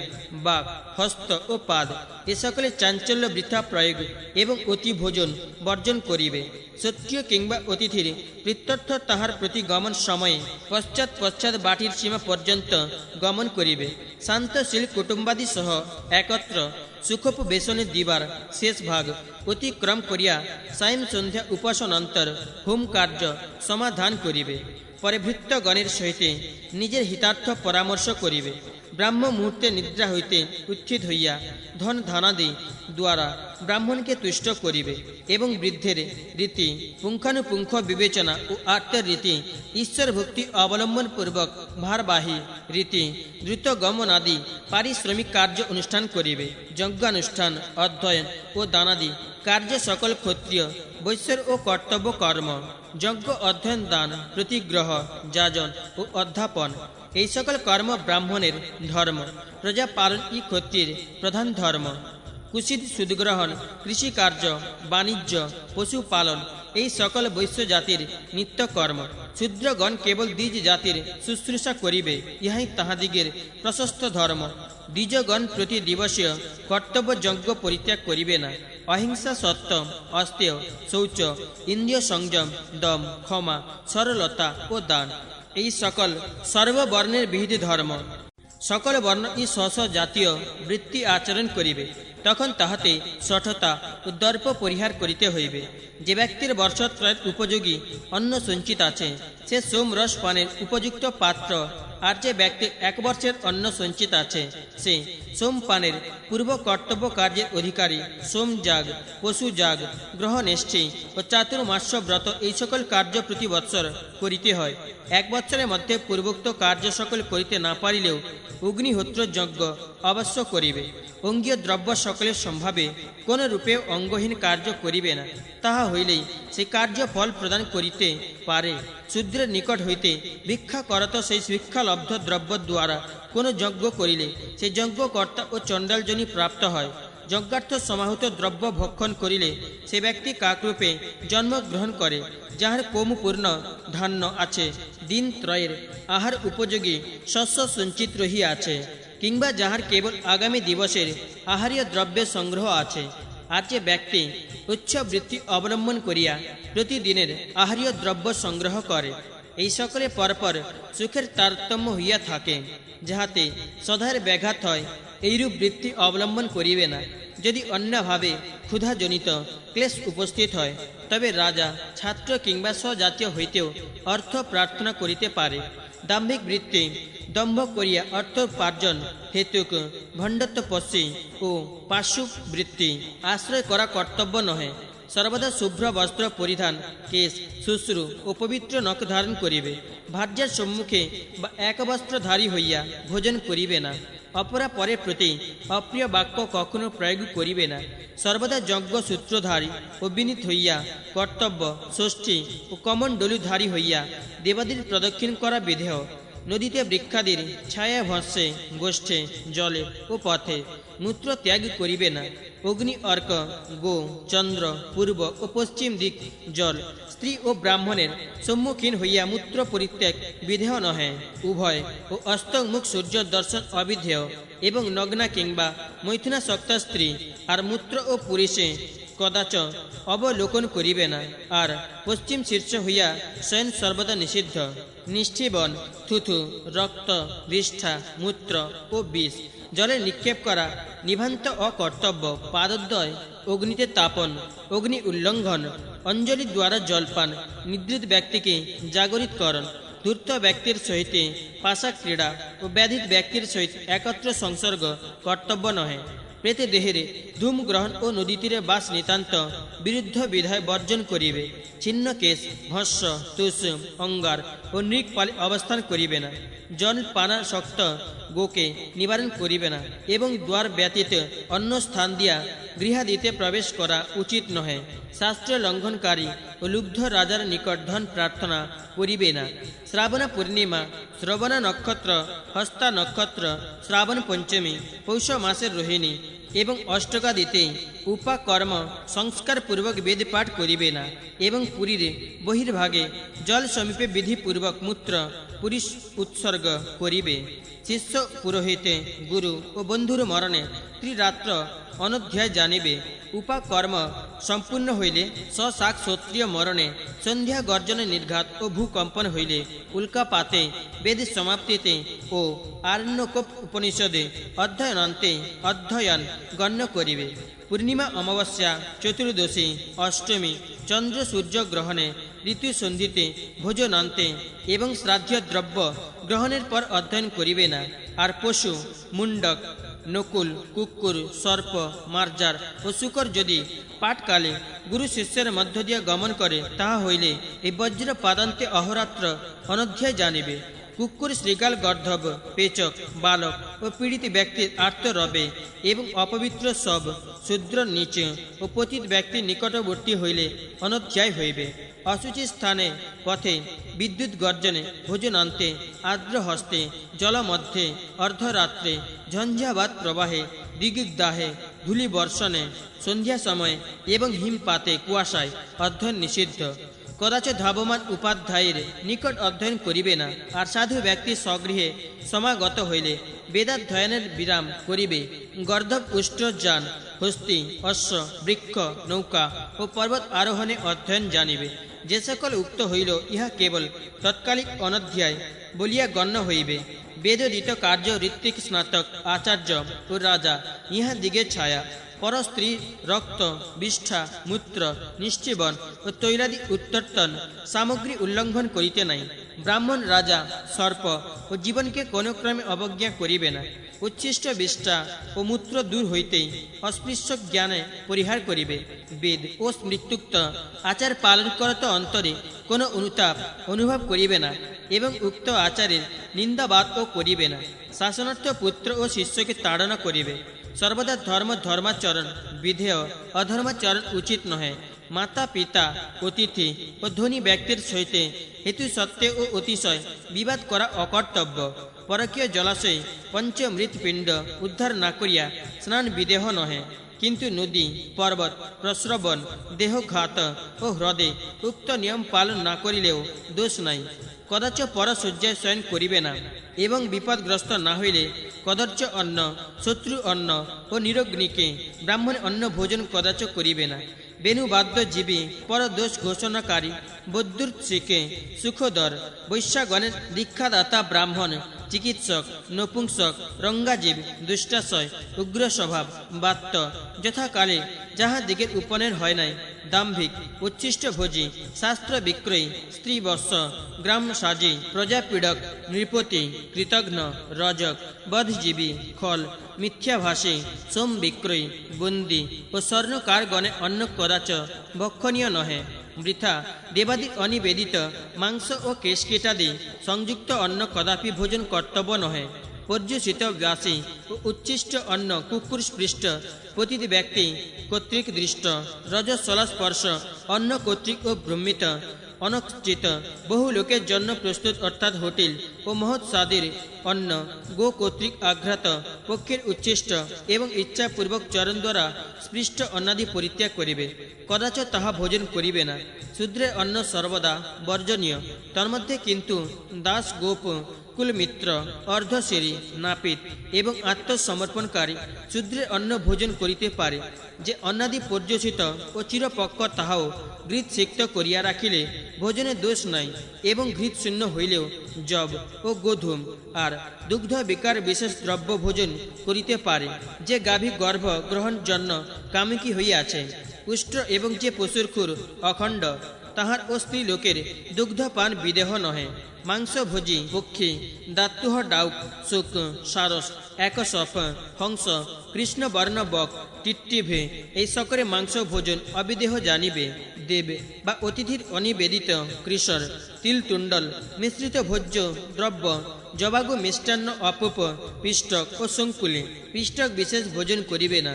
কুবর পক্ষী, রাজহংস, খঞ্জন ও কুকুর মাংস অখাদ্য। চাষ, সোনা চড়ুই, শুকপক্ষী ও হংস ইচ্ছাপূর্বক ঔষধার্থ বিনা ভোজন করিলে দিনত্রয় উপবাসে নিষ্পাপ হইবে। পলাণ্ড ও লণ্ডন আদি ভোজন করিলে চন্দ্রায়ন করিতে হয়। শ্রাদ্ধা দিতে দেবতা ও পিতৃলোকাদিগকে নিবেদন করিয়া মাংস ভোজন করিলে দোষ হয় না, কিন্তু অবৈধ পশু হত্যাকারী ব্যক্তির সেই নিহত পশুর রোম পরিমিত কাল ভয়ঙ্কর নরকে বাস করিতে হয়। পরে নরক ভোগান্তে মাংস পরিত্যাগ পূর্বক, হে ভগবান, আর আমি বৃথা পশু হনন করিব না, এইরূপ সম্যক প্রার্থনা করত তদীয় কৃপায় পাপ হইতে মুক্ত হইতে পারে। শ্রী গরুড় পুরাণে পূর্বখণ্ডে গৃহস্থ বিধি নামক ষণ্ণবতিতম অধ্যায় সমাপ্ত। সপ্তনবতিতম অধ্যায় প্রারম্ভ। যাজ্ঞবল্ক্য কহিলেন, অনন্ত দ্রব্য শুদ্ধি বলিতেছি, হে দ্বিজগণ, সেই দ্রব্য শুদ্ধি প্রণালী শ্রবণ কর। সুবর্ণ, রজত, শঙ্খ, রজ্জু, চর্ম নির্মিত পাত্র ও আসন সাধারণ জল দ্বারা প্রক্ষালন করিলে শুদ্ধ হয়। শ্রুক, ধ্রুব ও ধান্য এই সকল দ্রব্য উষ্ণ জল দ্বারা প্রক্ষালন করিলে শুদ্ধ হইয়া থাকে।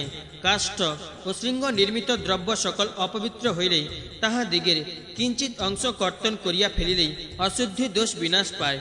যজ্ঞ দ্রব্য সকল মার্য করিলে পবিত্র হইয়া থাকে। উষ্ণ জল ও উষ্ণ গোমূত্র দ্বারা ধৌত করিলে কম্বল ও কৌশেয় বস্ত্রের শুদ্ধি সম্পাদিত হয়। ভিক্ষালব্ধ তণ্ডুলাদি এবং স্ত্রী মুখ সদাই শুচি।